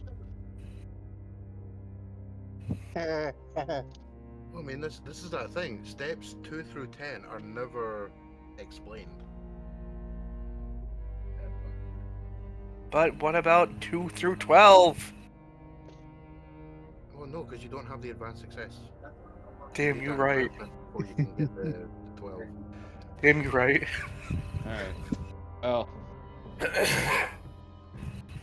there's a graveyard. So fuck it. I'm gonna take the skull outside. Since he's taking the skull outside, can I just keep rummaging through the boxes and see what else I can find? Yeah. As I say, it's mainly just, busted up tools. There's the occasional box that's full of stuff that was brand new 65 years ago. A lot of it's kind of rusted. I'm But going yeah, to. it's just more and more evidence to the idea that the guy buying the stuff was buying way too much for what he actually needed. Oh, I'll probably still going keep rummaging to- if anything, because who knows, you might find that gem in the rough work. That's true. I'm going to go over to where the skull was and try and sort of dig a little deeper using one of the trowels to see if there's anything else underneath. Yeah, as you can use one of the trolls to kind of scrape the stuff away, but you just come up with solid stonework. Okay. It kind of just looks like it's been discarded there, and then with the kind of dank atmosphere, the mold has formed along with the rot from it basically being a severed head dumped there. Well, fuck it. Cain's gonna go loot goblin mode. Okay, fine. Alright. You spend 18 hours looking through every single box and you find jack shit. Damn, you right. Meh. Meanwhile, yes, Elle can 100% head out. Are you going to make an attempt to get through the intended entry to the cellar level? Bert? You mean like a staircase to a giant set of double No. doors? No. I mean the Uh. blocked off large door that's between two staircases that leads straight Sure. out the front. Yeah, let's do that. All right, yeah. So as you're heading back, you light a few extra torches, just kind of figuring out where things are, and yeah, you come across this kind of fallen in entrance that is below the stairs to the main house above, and it's basically it's a whole pile of masonry and stuff. Like the doors are kind of like they've kind of fallen inwards and everything. There's a few spots that you kind of wager if you hit them in the right position, you might be able to kind of dislodge a couple of the rocks and open up the space. Sure, another exit's always nice. All right. So what would you be attempting to do? Like how would you go about trying to clear a gap? we get more trowels, we use them to start punching through. You gotta punch it with trolls. Well, or like using them as like pick, Yeah. like chisel a way out using the trowels. I'm assuming they're gonna break after a few hits. I mean, after a bit, after Cain kind of watches Elle come and go back and forth. 18 hours. You are away 18 hours doing your goblin mode. This is Elle doing this. Comes back, grabs like 6 of them. Yeah. You come back with an armful and just start picking away. You know what? Give me a tough roll. So at one point, I say the trowels aren't enough. I just grab Francis. Hey! Start wielding them as a blunt object. No, Francis goes and gets a fucking shovel. I mean, it doesn't even matter because fairly quickly you're left with a pile of broken trolls, and you find those exact spots that you can basically just like chisel away at with the trolls, and parts just kind of fall out. You hit one stone, it turns to gravel, the trowel breaks. Yeah, Oh, yeah, that's why I grabbed like 12 of them. exactly. See, forethought and planning. Yeah. After Cain finally finishes, managed. like, when did all the trowels get over there? Francis looks at him, looks at the trowels, looks at Elle. Yeah, and the fun What? thing is, this only takes like maybe a maximum of 5 minutes. Like, most people would look at this and be like, oh, they're going to be there for like 2 hours doing this, and then Elle's just like cracks knuckles, gets to work 5 minutes later. It's almost perfectly done. What's up? Hmm? Alright, Could have used a hammer. Looks Well, at they did it with trolls. looks at the oversized hammer. No. Yeah, see, this is what's called finesse, rather than brute force. With me still sorting through the boxes, am I only finding trowels out of all of these? No, you're finding various other tools as such. As I say, a lot of them are like, it's a lot of stuff that's farming related. And then there is the occasional box that's from like a company that was like, something farms. But when you open the box, it's clearly stuff to do with working in a vineyard. Like, would have absolutely no use on a regular plantation that's not doing grapes. I'm probably gonna end up saying out loud here. I think this guy was a fool, or he didn't know what he was doing, or was probably led false hope. All three. Yes. I think the biggest one may have been that he That may is have in been- keep. That is in keeping with what we've heard about him. I feel like in a sense he could have just been falsely led along those things too. Times were changing, and he may not have been able to keep up, or was told that if you stay old school, you'll be able to stay ahead. But it clearly didn't work. Yeah, so while you're saying that out loud, you can kind of feel that storeroom getting a little bit cold. I mean, well, I feel that. I mean, when all is said and done, he was never going to live up to his father's business acumen anyway. Oh, yeah, that you immediately have to duck to avoid a brick being launched. Oh, what's wrong? You don't like your feelings getting hurt? I don't think he likes being compared to his father. Oh, what's wrong? What's Please don't wrong? insult the go- Please don't Ryan. insult the ghost. I'll probably end up saying here, don't insult the guy. If anything, I feel bad for him because of the way it all turned out in the end. Why? He Eh. murdered a bunch of people. Well, it's hard to say though too. It could have been one man's actions, and the thing is though, one man's actions may not be like their fault in the end, because it could have been just, if anything, it could have been a whole other actor and they play there and then throwing him under the bridge or under the bus or whatever. You know what? Okay, that's hold an on. interesting like theory to have. Do you have literally any evidence to suggest that?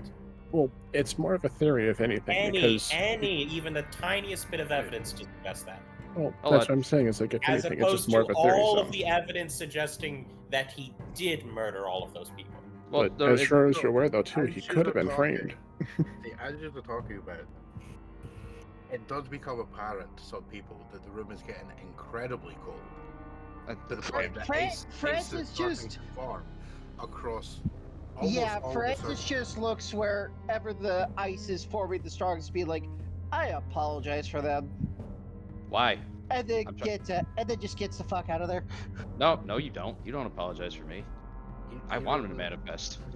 Yeah, same. Even as you Make try it just and back spooky ass. out, even as you try and back out, you immediately become aware that the torches leading back up towards the bedroom are going out one by one, and that corridor is feeling very cold. Oh, And- fuck. And Velma, I have a counter to you. We've read his journals. Even as a child, he was an utter, basically, piece of shit. He treated the slaves like they were less than people and hurt some of them. He was not misled. He was always a violent piece of garbage who was going to do this one way or another.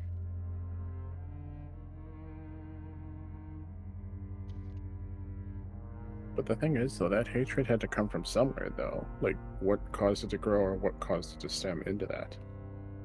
Where it came Now, from. that's an interesting longer argument to matters. make, but the thing is, whatever that hatred came from, you could ask the same question of that. Like, you can't just keep kicking the responsibility backwards, generation by generation, because then nobody is responsible for anything ever. At some point, people have to be responsible for the things that they did. And he did these things. He tortured and murdered. And that ended with his wife and then himself. Maybe at the end he just finally saw what the monster he was and took himself out.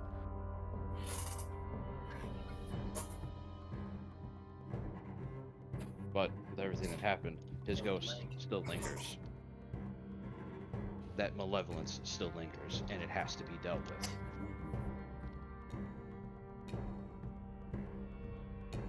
So, yeah. It's right about then that a couple icicles that have been forming on the roof like snap and fall down, like shattering on the ground. That it's clear this entire place is being covered in like full on ice. And at that point, I'll probably start trying to leave as well. I was gonna light a cigarette. Oh, what's wrong, Maxie? Daddy didn't love you enough?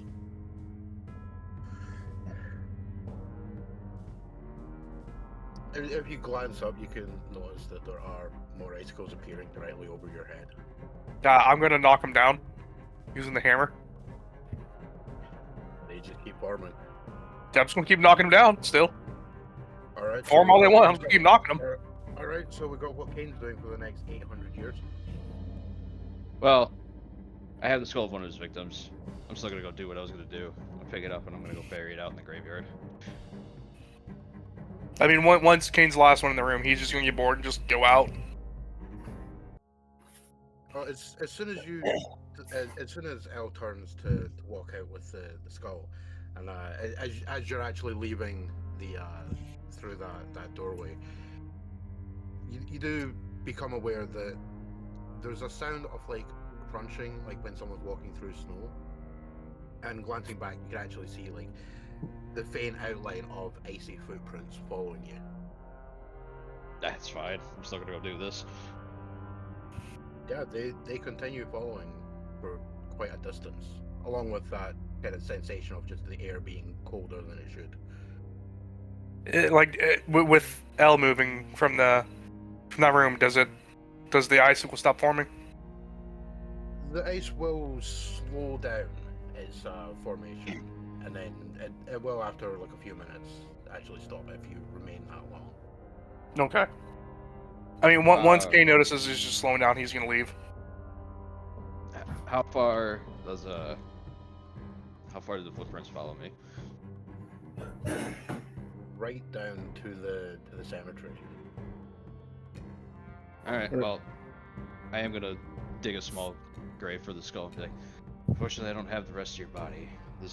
Hopefully this will do for you. technically not a priest, but at least give you some comfort of a proper burial.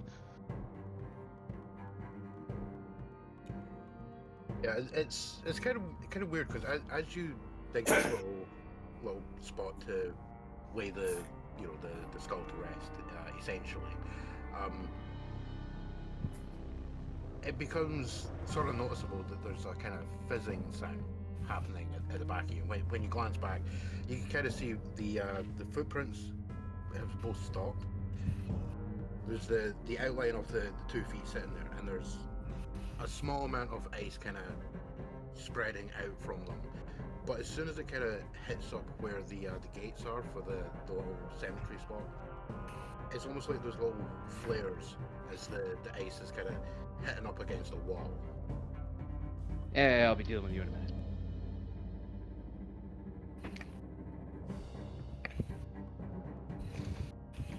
And then as you cover up the skull and essentially give the resting part, there's a faint sensation like a hand lightly patting your shoulder, and a general sort of, you get the impression of like someone saying thanks.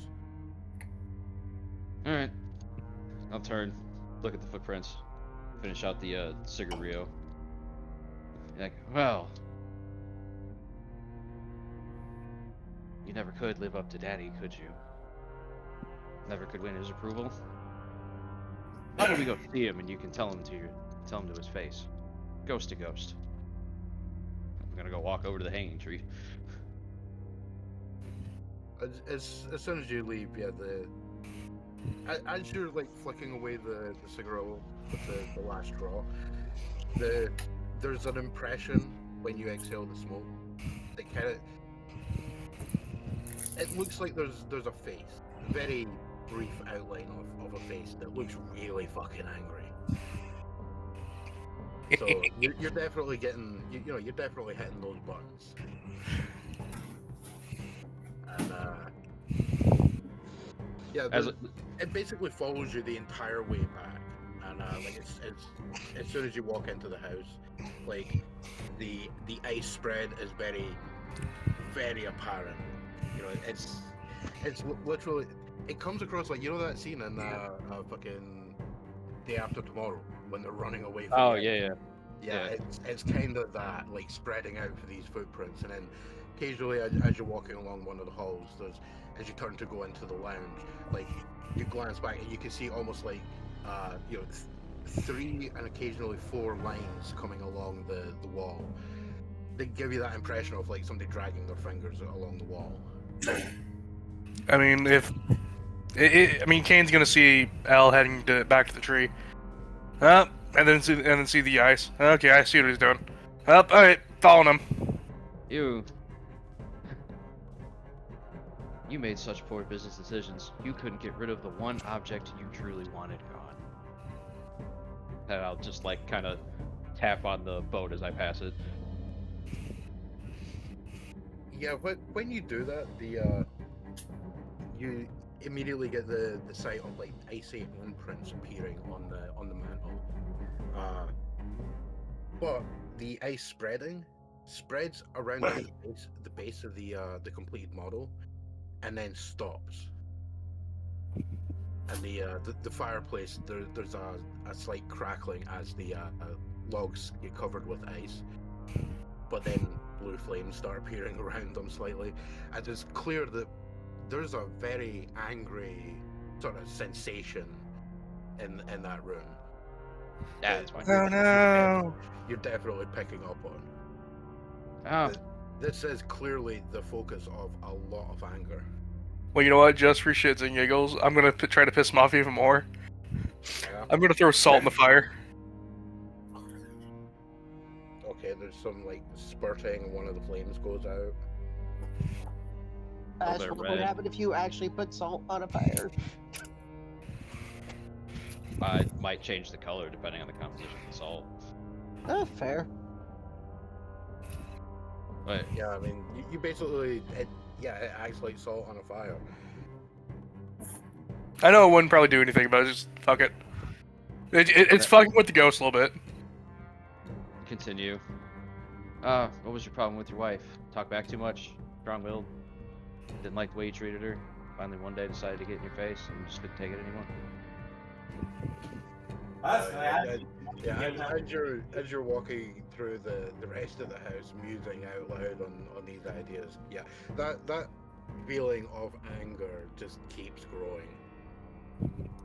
All that impotent rage, and all you can do is skulk around behind me. Just like you did, what, your mother, father? Never being able to actually take any actions. Is that why you only went after the people that couldn't fight back?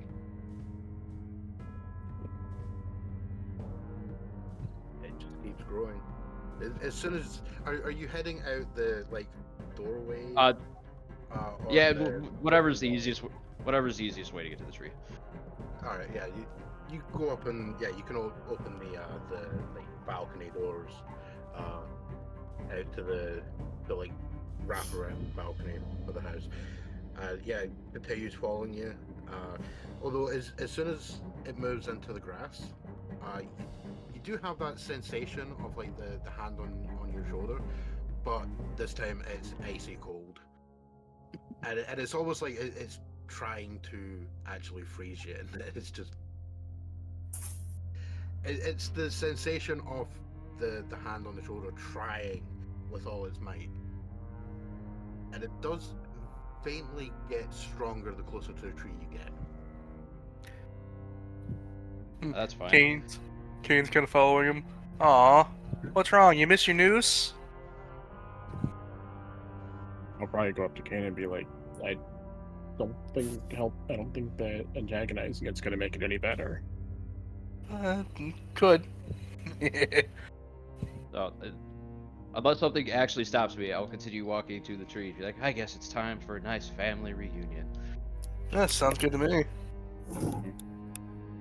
Yeah, when you make your way up to the tree, the ice spreading for the footprints continues out, and it does end up covering the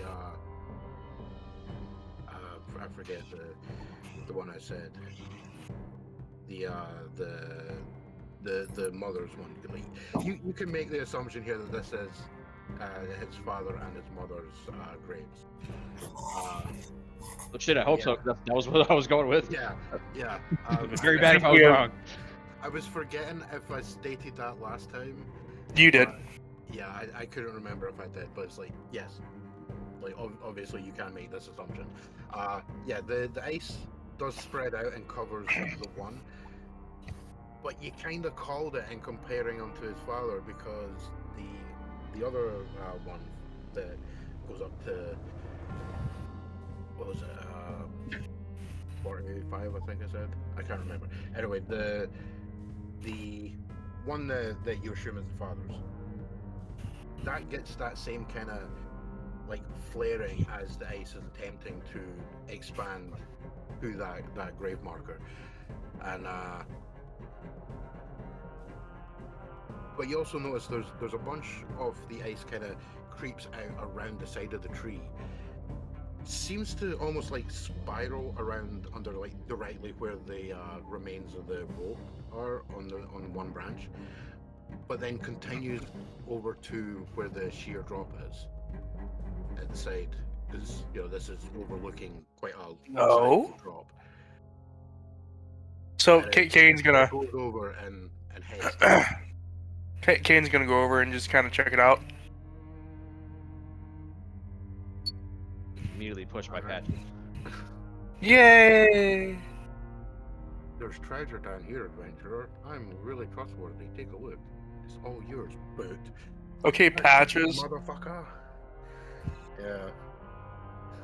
So when you go over and you have a look, what you notice is at the bottom of that, it's not exactly a cliff. I had the word for it, but I cannot remember what it is. Well, I mean, it is basically a cliff. When you look down, you can see all the it's a sharp drop. Yeah. Sharp drop, sudden stop. No, that's what's behind you. It's about 20 feet behind you, in fact. Ooh. It's not hanging out over the light side.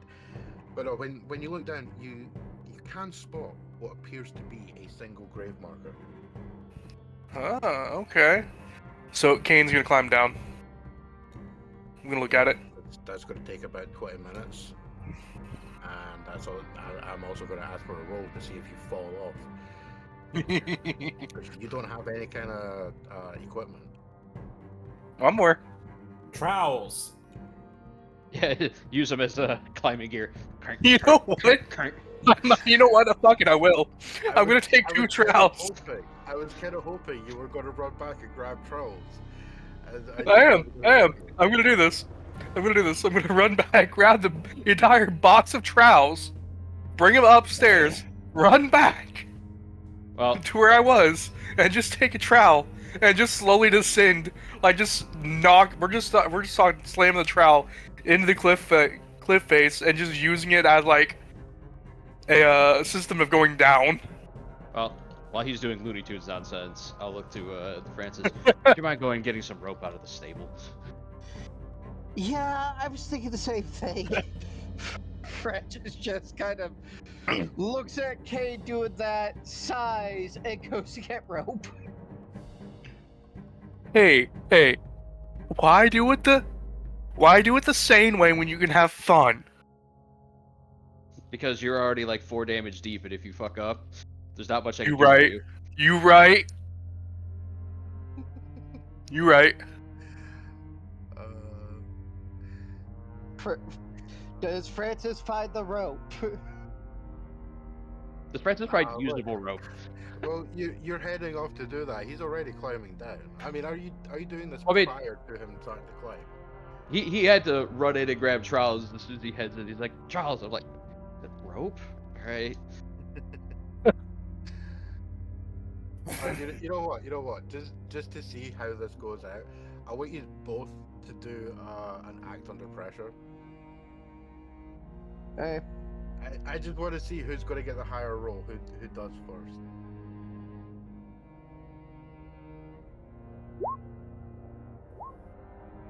Come Okay. on, please what? give me I something leveled good. up.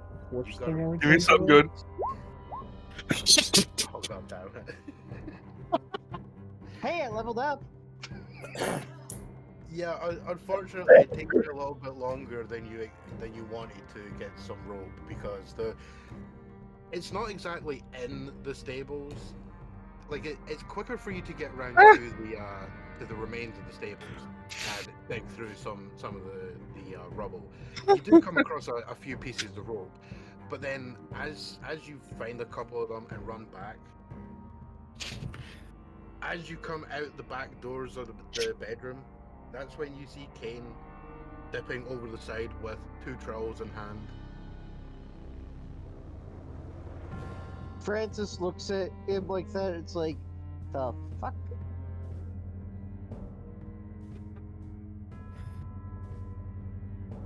Yeah, just ignore him. The better question is, does it work? I mean, he Look, fails to they- understand that that's only going to work for him. Yeah, it works. It works. It's not going to help the rest of us get down. And I don't trust those things, considering how many I broke just doing a little bit of love light excavation work. I mean, to be fair, you're also smart enough that you don't trust the rope that Francis comes back with. Yeah, I look at that like, it's not any better. I mean, he did the best that he could. I know, I'm not Fact blaming that him. That rope is skank as shit. Yeah. In fairness, it's 70-year-old rope, too. 65, but close enough. Whatever. I mean, it could be a little older, could have been there before. I love the cartoon logic though. This is going to be the death of you. Yeah, probably. So yeah, unfortunately, you managed in the time to basically rock climb your way down, using the trolls to give yourself a couple of handholds as you're going down. With there's not really any place to get decent handholds without the tool, but because you've got them, you're able to stab them in, and they take your weight fairly well. Because for all, they've basically been left sitting in a box for half a century. Yeah. They were decent decent quality stuff. I mean, again, this is clearly that evidence of the guy being Cain. sold on several things that he really shouldn't have been. Cain just thinking to himself as he's going down, huh? You know, for being 60-some years old, these things actually have a pretty good quality still. Snap. Fuck. Yeah, it's just all you. Cain just saying that out loud to himself. Snap! All you guys hear is fuck. Yeah, everyone hears you going fuck as there's a sound of breaking metal, and then you just giggling like a gremlin as you fall like 8 feet into a bush. I'm okay. Do you know, yeah, this is probably a stupid question to be asking now, of all things. Okay, we all about stupid questions. Go for it. Is there no, like, just relatively steep path that we wouldn't have to climb down around it? Well, the thing is, if you happen to decide to walk either left or right from the trees, you only get so far along before it becomes kind of apparent that everyone else sees you stop moving, but for you keep walking. But every time you look, every time you blink or every time you glance away, you seem to be moved back. Like you can't actually go far enough along to make your way safely down. So it is in fact just the cliff/chasm or bust.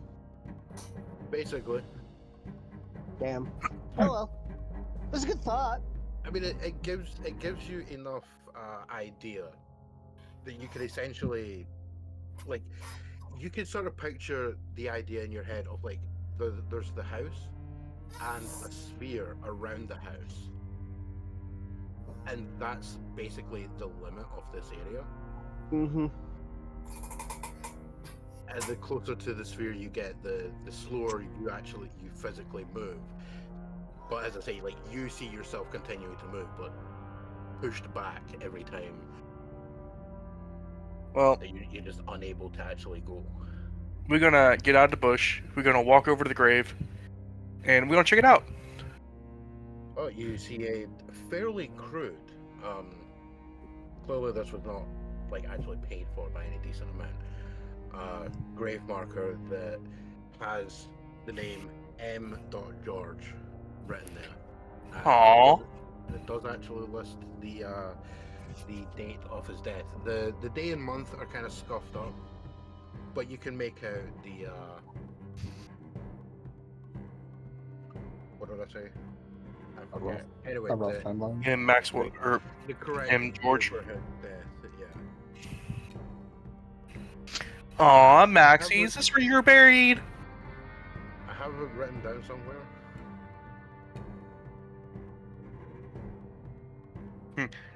Yeah, Cain's gonna look up the cliff. Hey, toss me another trowel, Got it. please.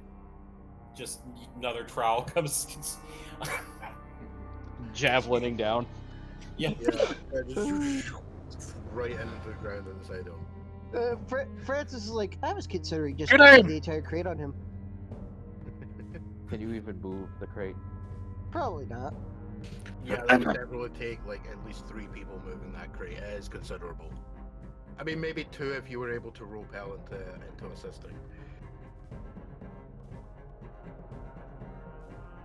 So then, Cain is also gonna look up at the cliff. So I found where Maxie's buried. Are you attempting to uncover the? You know what? Fuck it. We are. We're gonna We're gonna do it. We gotta do it.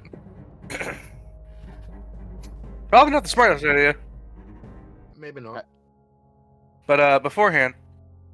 Hey, Francis, you found some rope, right? Yeah, it's not the greatest. I mean, as long as it'll hold my weight getting back up. Yeah, I don't think it will. Ah, fuck. It's a good thing I had you to toss me down the trial then. Alright.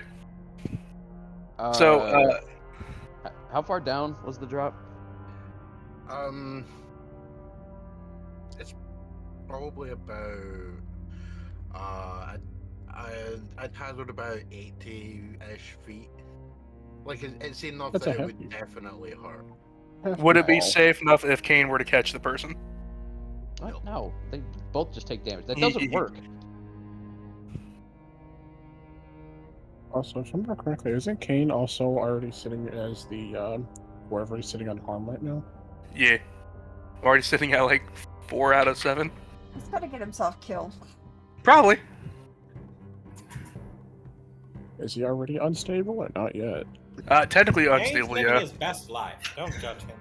Yeah, he's lightheaded because of the blood loss.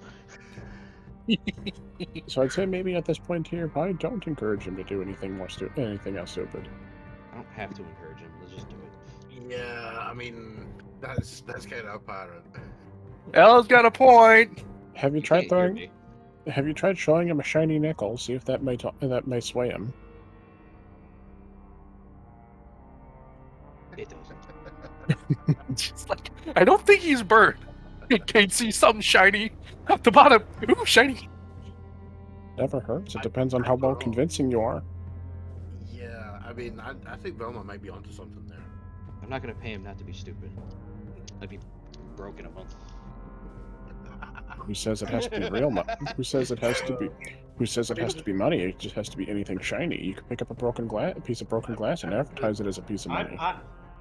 If we're being honest, I'd be more likely to pay him to try being stupid.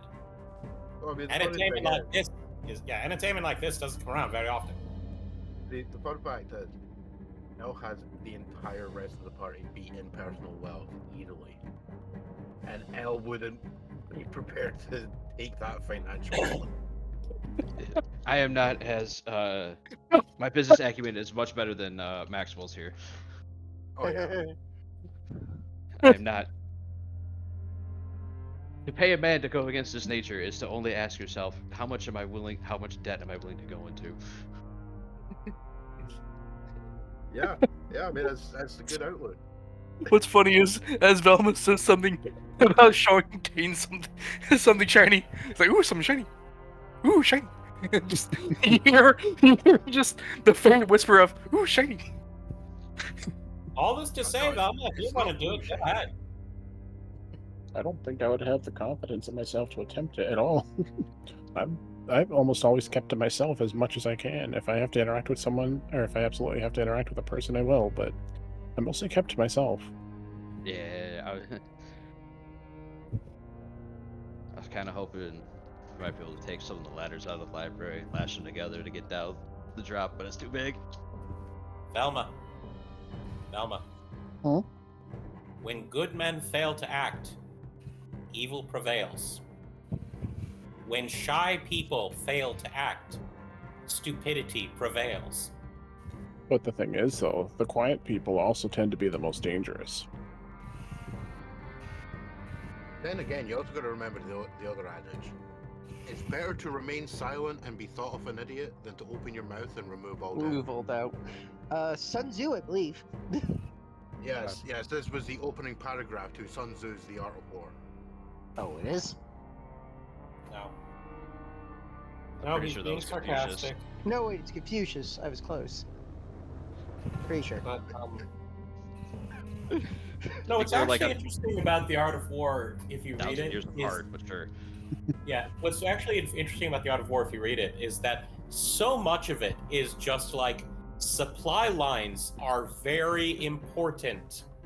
Yeah. Protect your supply lines. You know, like they're talking to an idiot. But then you remember that who this was written for. This was written for Chinese nobles who had probably never left the palace before in their lives, and Yeah. were now being put in charge of hundreds, if not thousands, of men. It's like, oh yeah, no, you would be like talking to an idiot, like talking to a child, like step by step. Okay.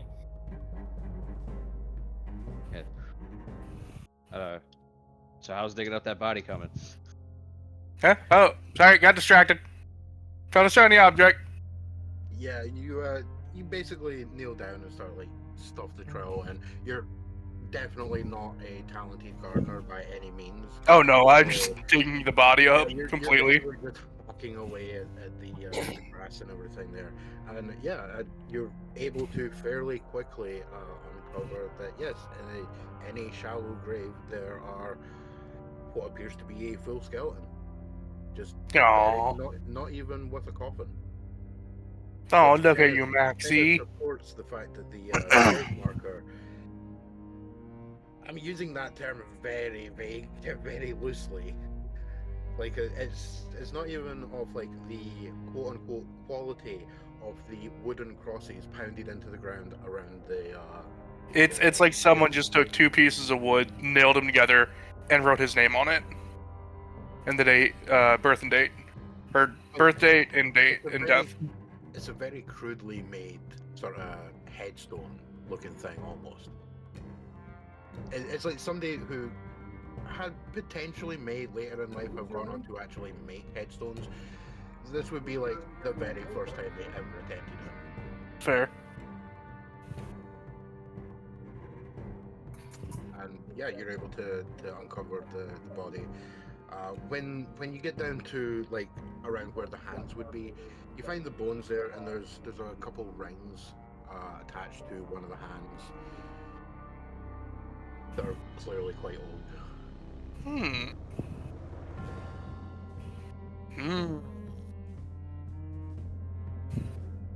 Yoink. Do you inspect them at all? Yes.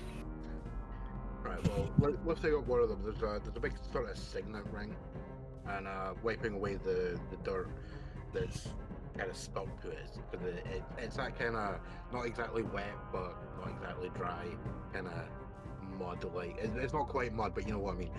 Wet, Yeah. wet soil or damp soil. Yeah. You're able to kind of smush the stuff out of the way, and then sort of run a fingernail over to like dig out any of the stuff that's in whatever the engraved marker is, and you can actually see that it's a signet ring with an H. Eh. Oh. And that's where glancing up to sort of show off what you've looted from your corpse looting, from your grave robbing, you terrible person. Haha. That's when you notice that the ice that had gone maybe 10-ish feet down when you were climbing down, it kind of went about 10 or so feet. It's now going a lot further. Oh shit.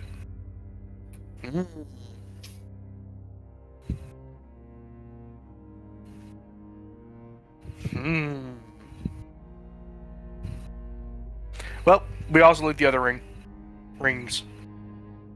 The other one's just like generic rings. Like, oh look at me, I'm so fancy. I've got a bunch of big ass rings. Well, we're gonna. How do I want to do this? I mean, if you can make it out, you could probably make a solid $50 pawning them. Oh, I know. I'm just trying to think of how I want to do this. Or what Okay. you think about doing. Taking one of the trowels, turning it into kind of like a makeshift javelin, and just slapping the signet ring on top of it, and just It's a chucking trowel. it. It's a trowel. Yeah, You're making that into a javelin. I said makeshift. Yeah, Didn't but say it you would be look the good. size of a trowel, come on. Didn't say it would be a good one. I mean, you could definitely attempt to do so. But either way, we're climbing out. And if any of the ice gets in the way, we just kind of hit it with trowel.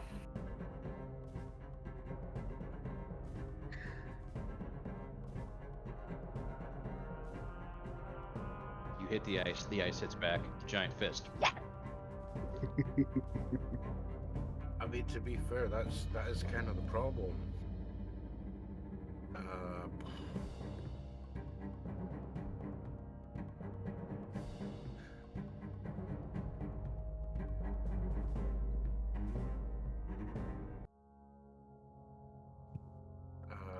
You know what? Because I can't think of what would actually be ideal. What you could do is just have it with a trowel Oh, and sure. degrade faster. This is just basically figuring out if how good you are at climbing back up. Because like, So is this like an act under pressure thing again? no, this is just sharp for figuring out the right way. I was just gonna do the same way I went down, climb back up using the trowels again. Well, I mean, the whole thing is I don't want you rolling cool on this. I want you to actually use your sensibility. Fair. Which, considering I'm giving you a benefit to get back to the group before you die. I know. Fair. While he's doing that, I intimidate the ice.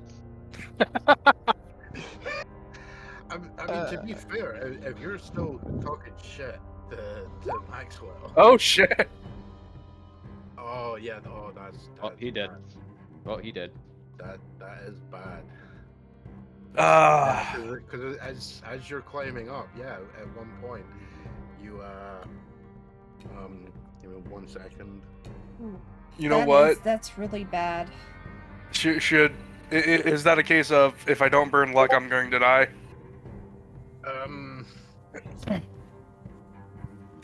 You know what?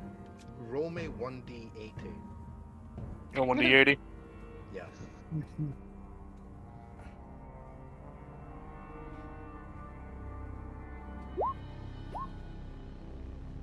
Yeah, I think you're burning the luck to not die. Okay, that is fine. Yeah, you get 60 feet up, and then as you're slamming the one of the trolls, and I didn't know it was an. Oh god. Okay, so it was an 80-foot drop. Shit.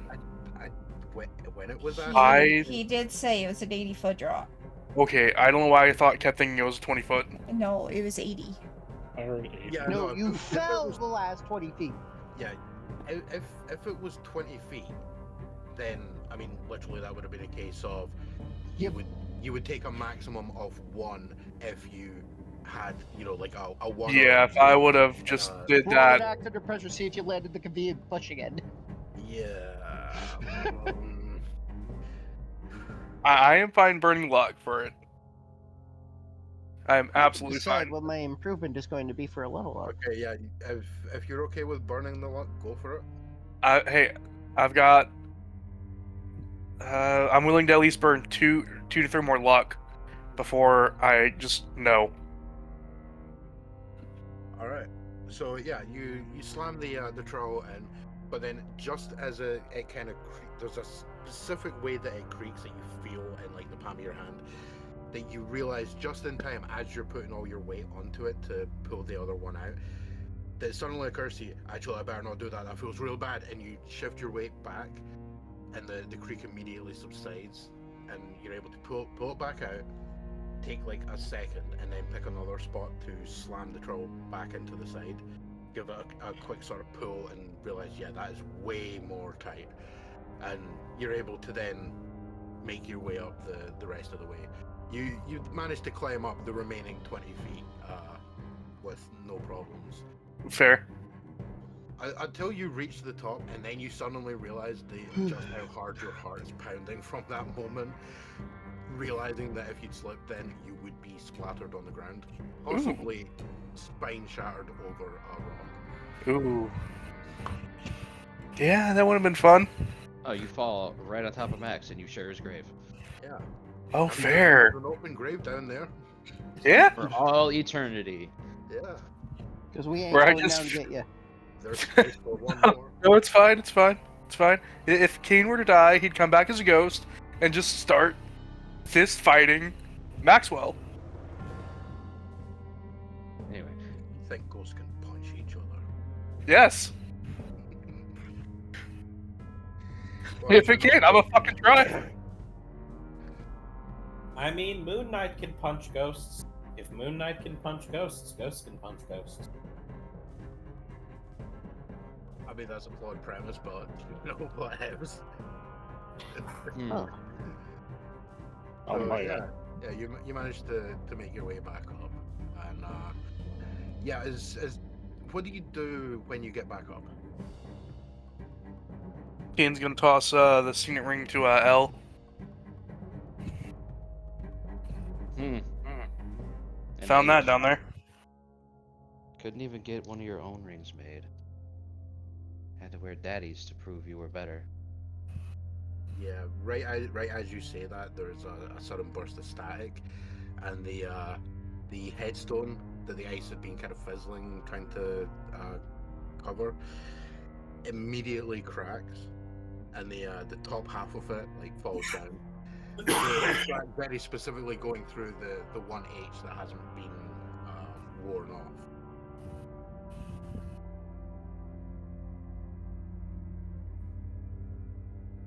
Wow. Even death couldn't quell your hatred. So, what's the story? Why do you hate your father so much? As you're looking at the now remains of this broken headstone, the ice almost appears as if it's like following the shape of a hand trying to like grasp the entire thing. Like there is a clear, it's boiled over from like just really high level anger to like actual full on rage, like Seething rage. I mean, you called it when you said it was an impotent rage. Yeah. I'll move over to the now broken headstone. So what grip do you have over your son? I'll see if this does anything. I'll put the signet ring on the top of the broken headstone.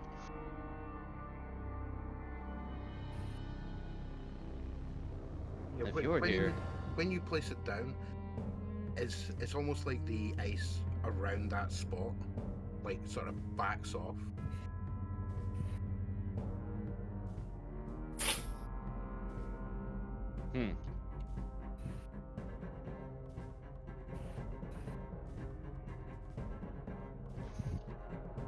I'll pick it back up. So, Hatham, if you're here, why don't you come get your son in line like you used to? But instead of nothing happens. Yeah, that's the thing, because yeah, there doesn't actually seem to be a presence for Hatham. It more just comes across like this is entirely Maxwell being just exceptionally angry. Although there is that kind of, I just sort of watching how the ice seems to want to try and envelop the ring, but can't quite make it.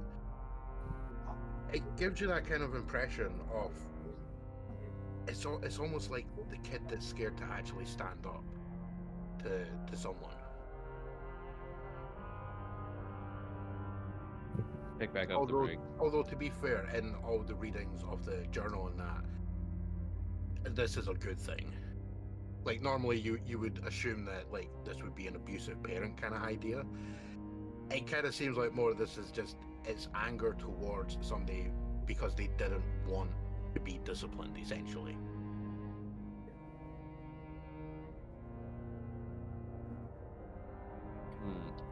Like I'm probably explaining that wrong, but it's like it's that kind of thing of being stuck in someone's shadow. And it is that like the aspiring to be better but never being able to, leaving that rage. Aspiring to be better but never noticed.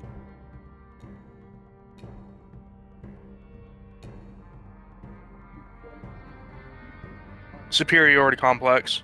That's the one.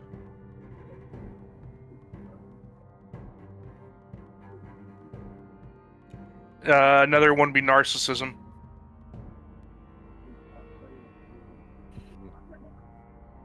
Yeah. The reading through the stuff is he's clearly very narcissistic and has a massive superiority complex in regards to his father. All right. Well, I'm not going to use psychology on a ghost. I guess technically I am, but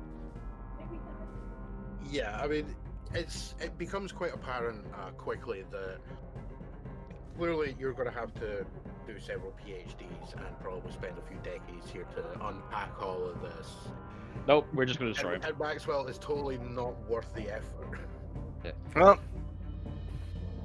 I'll pick back up the ring, flip it into their hand. Like, well, Max, you're not getting rid of us because you've trapped us here.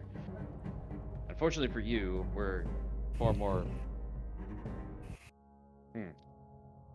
proficient at dealing with you than you are dealing with us.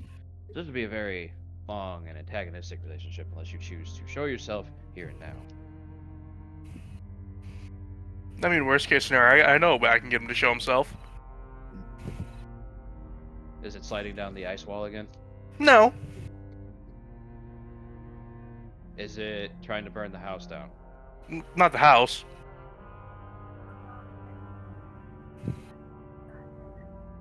So what is it?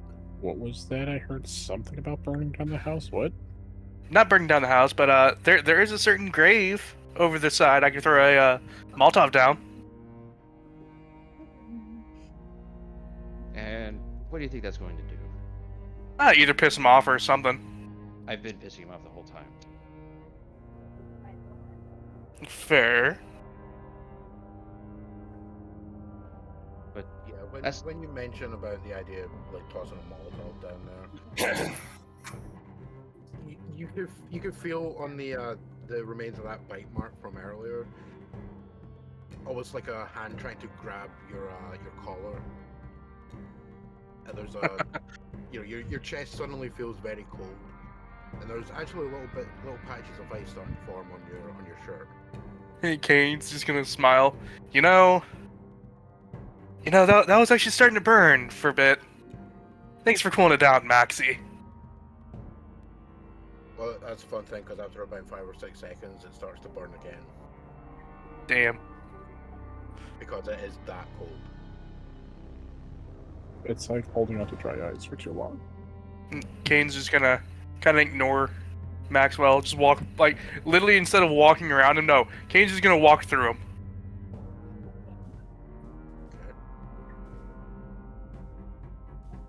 You can't scare me like you could the others. So why don't you be nice and actually show yourself instead of being a goddamn pussy? The sensation of the hand on your chest actually now moves up to your neck. Oh, threaten me with a good time. Come on. What, you gonna try to do to me like you did your wife, Maxie? Are you wanting to make your attempt, or of whatever it is? I'm just pissing him off even further. Well, by doing what? Just taunting him. Ugh, you're an idiot. Yeah. If I lean over and talk to whoever I guess is around me and be like, does he always start fights with anything like this? Or try Yeah. to? Pretty much, yeah.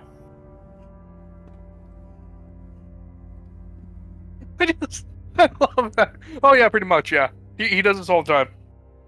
I'll probably Well, I also mean, you ask. do. I know. I'll probably also ask here is that like, what do you plan to do with the place when this whole thing is solved?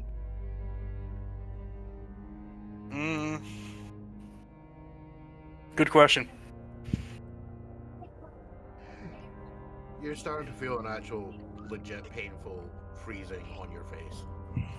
Actually, take a point of harm. If it is just one harm, I'm not taking it because armor. Unless it cuts through. This Unless is you're ice technically on doing your armor face. piercing.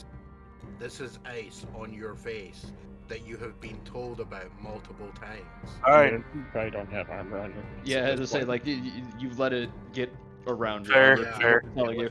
You are literally just standing there trying to ignore it. All right, say that it's now actually causing actual harm. I'm going to walk up, put the ring, like, to where the center of the damage is. The ice immediately pulls away.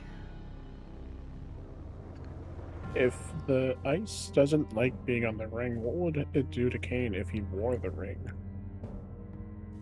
Yeah, that's a good question.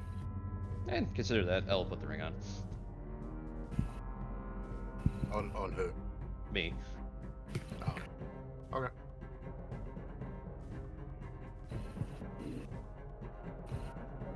All right, nothing changed. Yeah, nothing changes. But what if it was that? If it was Cain that was the one wearing it instead, since he's the one that looks like he's being affected the most? Just ignore him. But no, I actually gotta be careful now. I'm at like about 2 out of 7 left. Yeah, because you've made several really dumb decisions. I know. In a span of what, one session? Yeah, Pretty much. it could be worse. I mean, there have been cases where like you can die in a single session. You're right there, dude. I know. Yeah, I mean, the whole thing is, I don't necessarily want to kill you, but you are kind of I going know. out in your way to I am put aware. yourself in positions. I really need to get DIY surgery. Alright, I generally don't like doing this, but have we walked around and looked at enough stuff that I could make a case for a investigative mystery roll? Yes. Yeah, you could definitely do that.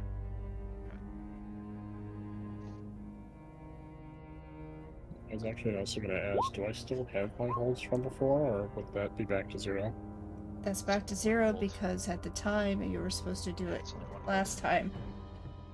That's what I was wanting to ask now. So. Yeah, you're out. You're out of that one. You got to do it the day of the session of. And we actually gave you 2 sessions to do it in. Okay, so yeah, on the mixed success, I get one hold. I'm looking through the questions. yeah, Yeah, I thought I originally had the holds because when I first arrived, You I did do for the last button. week, but you never did use them.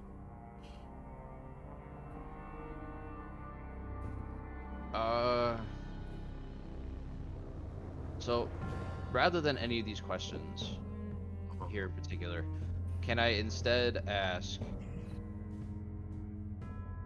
what can I do to make it manifest? I guess that goes along the lines of like, what can hurt it, but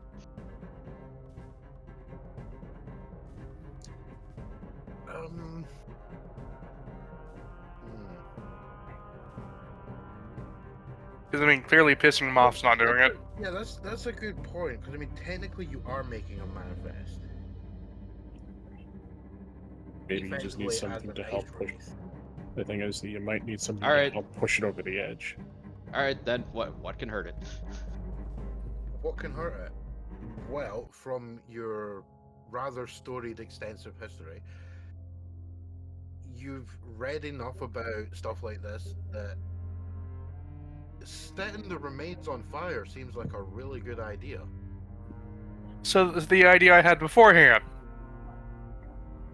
But you've had several attempts that you could have done it that you've not done. Well, you know what? Fuck it! No, you don't have this information. Unless Elle deigns to tell you. Fair. Alright, well, maybe we go with the simple approach and actually do set him on fire. Fortunately, that would require having all of his remains in there.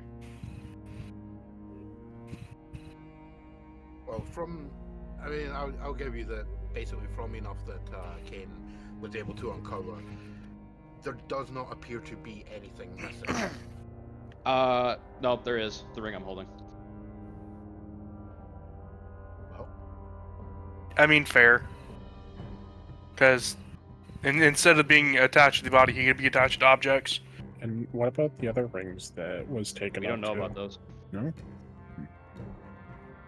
I was only Yeah. handling one. Cain's gonna. It's like, damn it! And I wanted to pawn those. Fuck. Oh well. Yes. literally, you could go and like murder a couple things in an abandoned asylum somewhere in downtime and make $100. Fair. The rings are Sure. not actually worth that much. You get slapped in the back of the head. Don't take stuff from hauntings. Actually, you get one slap for each ring. You're standing there for 5 minutes whacking them over the head. It's like rings just keep falling out of pockets. Nah, there's only like 6 of them. Alright. I feel like at that point there, the ghost would have been laughing at him at that point. Yeah. So you brought Molotovs with you, right? Yeah. Give me one. Cain's gonna hand him one. I take out the rag. Is the mouth of the bottle wide enough to get the rings through? You know what? Let's say yeah. I mean, I will.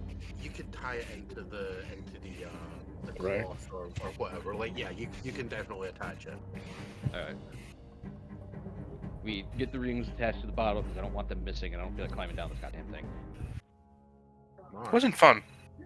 Well, it was fun climbing down, not fun climbing back up. And then when you light them, I'd be like, all right, fine, you do the honors. Kane's gonna just chuck it at the grave. Just drop it. Don't get fancy. Can't afford to miss. Yeah, fair. So Kane will just drop it on top of the grave. Alright, yeah. You sort of lean out a little bit, kind of give it just enough oomph that it sails down, lands right in the middle, and the entire grave bursts into flames. And for a moment, it seems like maybe nothing's going to happen. But you kind of glance back, there's no immediate change. Until all of a sudden, you hear this, like, whoa, of, like, a massive flare-up of flame. As the ice all immediately shatters. Like, there's chunks of ice, well, not really chunks of ice, but like there's sort of small ice cube kind of chunks go flying everywhere, along with what honestly looks like, you know, when like someone throws up the hot water into the freezing air and it just like crystallizes. Yep. It seems like that just happens all around us. And you're all like completely blinded by this display for a few seconds until it kind of clears. And that's when you actually notice that blue hue has disappeared. Wait a minute. And as the mist is clearing, you notice Elle's lit up another cigarillo in the process. Yeah. Kane's gonna try to go around again, like where he doesn't know where Francis was, but like he's gonna try to go around the cliff. Turn and bolt down the cliff, and then have to stop yourself as you run up to a tree, and then look back and realize, yes, you are now way down. You're actually maybe 5 or 10 feet from a very easy to navigate path down and round that unfortunately was out of your reach beforehand. Hey, we can leave now, looks like. Walk over to the front. Try to go out the front gate. Yeah, you're able to. Alright. And the rest follow? If anything, like if the spectre is still standing in the end, I would like to eventually come back with my horse, potentially to see if there's any books out of the library I can salvage. Oh. It's kind of funny, as soon as you guys head down and like cross that threshold in the gate, that's when at least part of that building collapses in on itself. I didn't do it! Yeah, like the entire kitchen end is now completely just rubble. Oh, right. Well, let's see if Cain dies anyway. What?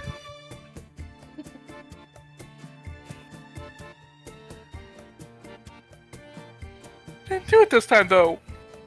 Yeah, I did hear something briefly as I was away about the Oh shit, that.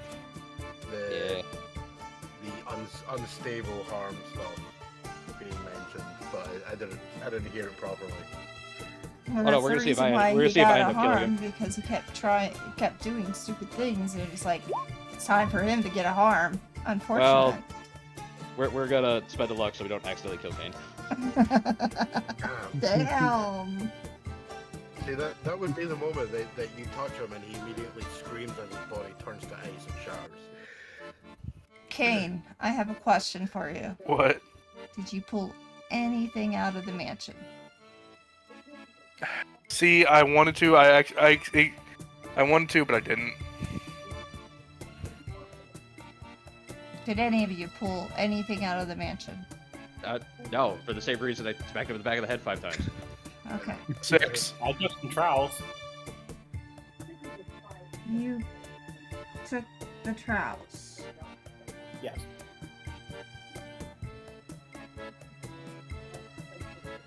I mean, to be fair, I wanted to take the ship. Hey, you heal 2 and you're stabilized. You seriously Yay! wanted to take the ship. Yeah, I like ships. Even though I think the ship was the one that started this whole thing in the first place. It probably was. But I like ships. If anything, if it was safe enough, I just wanted to go back to the library to see if there's anything I could try to transcribe down, or if anything that I could try to salvage out of the things. Okay. Okay. I mean, to be fair, in the time that you were there prior to the rest of the group arriving, and also the fact that while the entire group was there, investigating the library, if there was anything that's worthwhile, then you've already Transcribed what I could. Yeah, you've already copied down any relevant stuff and added it to your haven. It's considered information that you have. But I can't take the ship without it being cursed. Or at least me being haunted. What's stopping you from getting a photo of it or an image of it, and then recreating it later? The fact that he doesn't have a camera. Yeah. Plus The fact that it's cameras don't 1920. exist. Yeah, you just nip back up there and like whip out your phone, take a photo. Now you look back up, you see the little boat just sitting in the windowsill, like it's just taunting you. Vaguely on the wind, you hear the Pirates of the Caribbean theme. It's sitting in the windowsill where the kitchen used to sit. It's sitting there menacingly. Yeah, it just sits there. You look up, you immediately see the JoJo menacing kanji. As you can hear that Pirates of the Caribbean theme on the wind, but then also the faint the faint voice following it. Chop dirt. You don't know how it happens, because these won't be invented for like another 60 years. Yeah. But the ship throws a road roller at you. The fuck? Let me say JoJo, had to continue. Anyway. I will head back to town to find some semblance of leadership, because Elle didn't talk to anybody. Ale basically showed up and everybody's like, we're gonna burn that house down. And I was like, Sheriff. why is it every time I show up, Talk to the sheriff. it's like kindergarten? Yeah, when you head back to where you had your car parked, there's a couple people kind of standing nearby, sort of eyeing up the car, not in a like about to commit crimes kind of way, just more appreciating the vehicle. Because I mean, it's 1928, it's the ass end of nowhere. These people have probably never seen a fancy ass car, and the sheriff's kind of hanging out next to the door of the Can's Inn. And when he notices that as a group collectively you've got Velma with you, he kind of motions into the bar, said, "You may want to go and speak to Earl. I see you found who you were looking for." And solved your problem. Apparently so. Cain's gonna go back and get his hunting rifle from, what was it, Sam? No, see, when you walk up to Mark and start Mark. gesturing towards the rifle, he starts gesturing to your empty hands, making a sound that kind of sounds like hammer. He pulls out the hammer. No, you don't, because you dropped that. in the You map. dropped the hammer Dropped and you it. never went to go back for it. I specifically...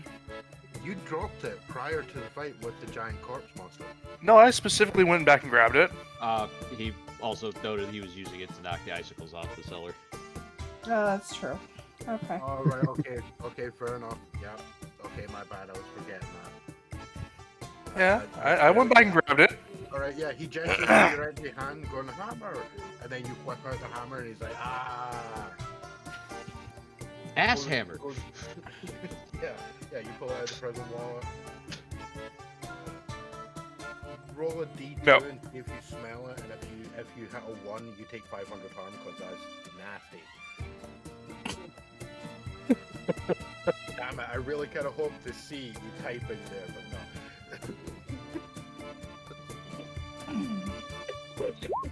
Fuck you. You survived. You survived the prison wall stench. Yeah, It's like I'm he- gonna he's shove- just like, and basically goes over to the door, like swings around, comes back with the rifle, which actually looks cleaner than it was when you handed it to him. Huh.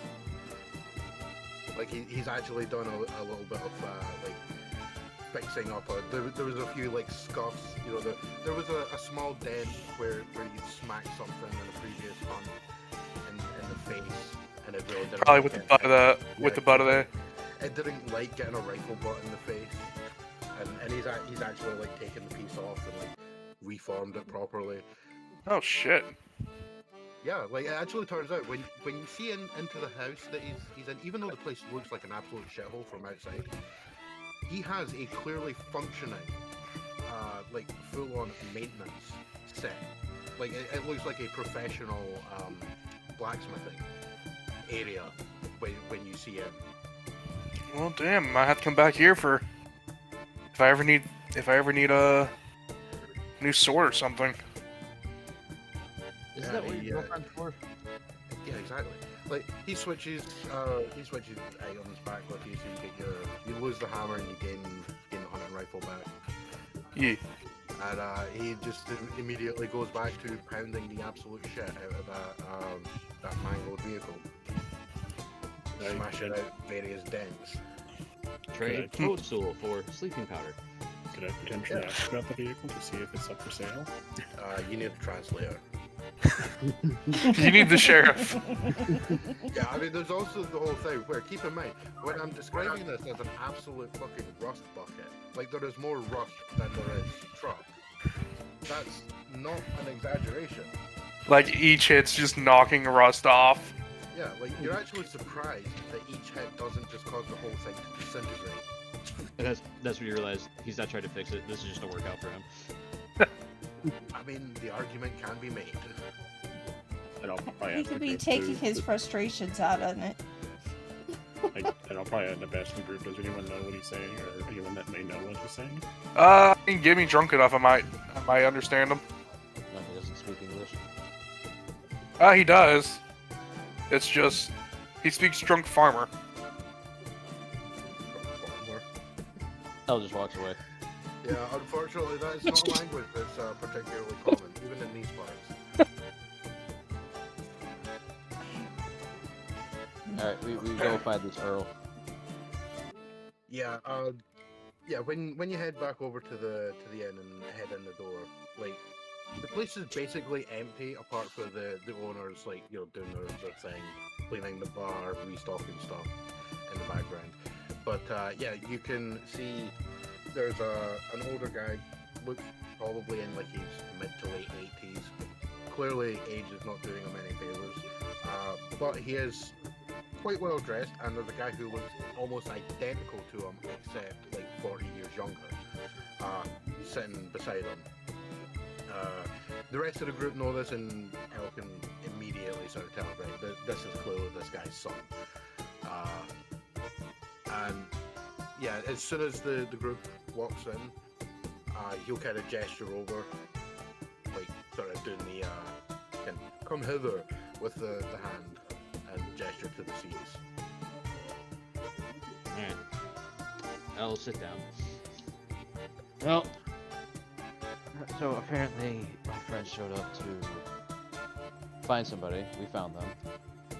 And then they decided that arson was going to be on the docket. That did not happen. And Cain just kind of whistles in the background, just as he's taking one of the Molotovs out, uncorking it, like taking the cloth out and just drinking it. But the problem of your haunting has been dealt with. Oh, that's very good news. If you're The sun, you can kind of see looking between the two of you, kind of like there's a clear smile, like, oh, fucking right. if you're going to destroy the manor to put something else there, I would recommend contacting the church in Boston, have some clergy sent out to have the bodies in the graveyard moved properly. He kind of nods and opens up his jacket, pulls out a little notepad and a pencil, starts writing down. That's a good idea. But you can see that this notebook has an icon of you. Well, someone's got a good idea. Better write that down before I forget it. Fair enough, he's old. Yeah. Other than that, I would recommend seeing if you can get a proper demolition crew. Cutting it down is gonna make things harder. Yeah, we're not exactly. He kind of gestures. What's the word? And the son then chimes in. We don't really have that much money, which is why we Never got around to it. yeah. Like most of the town's money goes on keeping the houses that people are in the standards, basically. So we never really had the excess that we could pay to get rid of it. No, Cain's gonna kind of whisper, like, not really whisper, but like, you think Hayden might have an idea? Or use?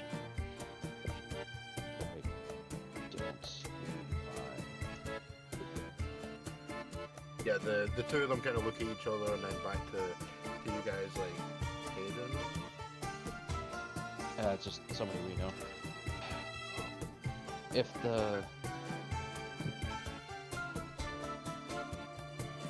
whatever religion you contact to deal with the graveyard, they might be able to take care of the house, although granted they'll probably want the land in exchange. But you wouldn't have to worry about it anymore. Oh, honestly, if we could ever restart the farm, we would if we could. So Wait, we farm. might not be able to. That I might actually know somebody. Oh, They look over at you. The Hill family. They're big enough. I think they can expand to a second location. Oh, yeah. I mean, that is an interesting proposition. Yes. And I mean, it would. Elle does have a certain end with that family. Oh my goodness, Jeremiah's gonna have a place to go. Cain kind of finally, like, picks it up, like, oh, wait, Hill family. Oh, yeah. I turned the bottle in your hand. Show the label. Hey, I'm not as drunk as you think I am. No, you're exactly as drunk as I think you am. You're missing a lot of blood. Yeah, that's fair. Yeah, I mean, to be fair, I was going to make the joke initially about, you know, as soon as you start drinking the contents of the Molotov, you're going to have to give yourself kind of like toughness roll to not immediately just poleaxe with the alcohol. And then I thought that might be a little bit mean, and I'm kind of regretting not doing it now. No, actually, I would do it because when I had that situation with being anemia, Fuck it, let's do it. yeah, Content right. Why the best thing you could always do with living blood. 2, Go to the 1. bar.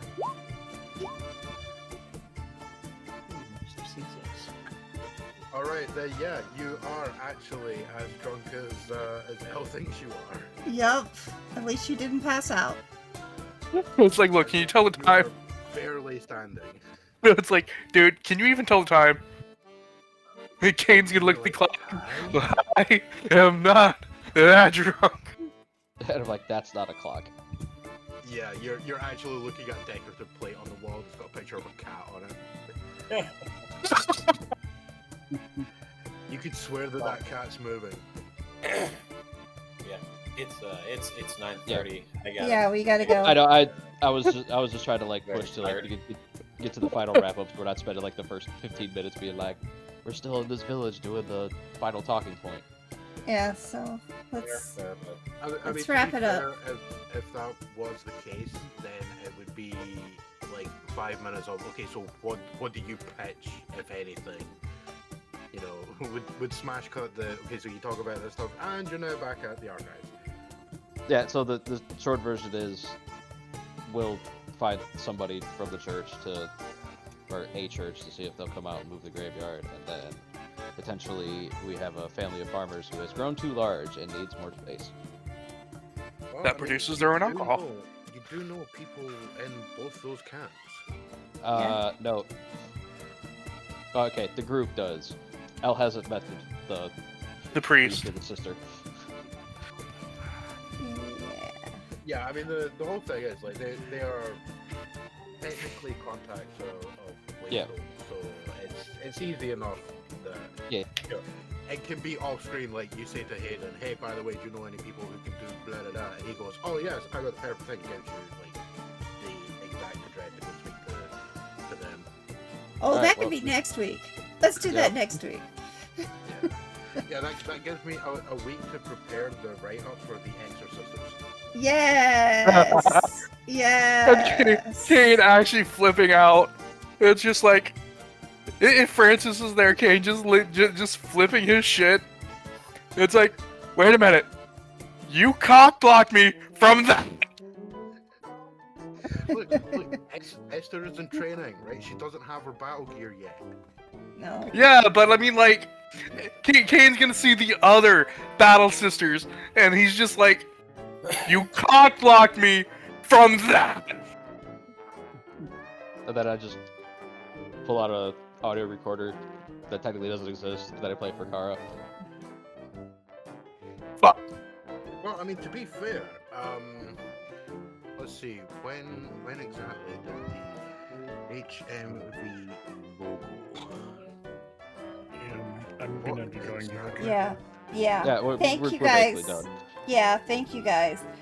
Okay, so real quick, interesting thing here. The logo for HMV, which is a music store in the UK, short for His Master's Voice, the logo is a dog listening to a gramophone. It was painted in 1899. Oh shit.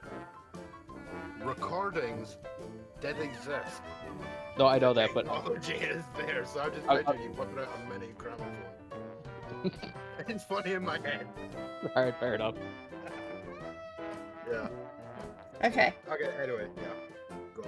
All right, guys. Thank you for being here. We have finished this mystery, so we're going to be starting a new mystery next week on Waystone Mysteries. Thank you for being here. Appreciate it. Have a wonderful day, and goodbye. Damn it, you didn't peek. Bye.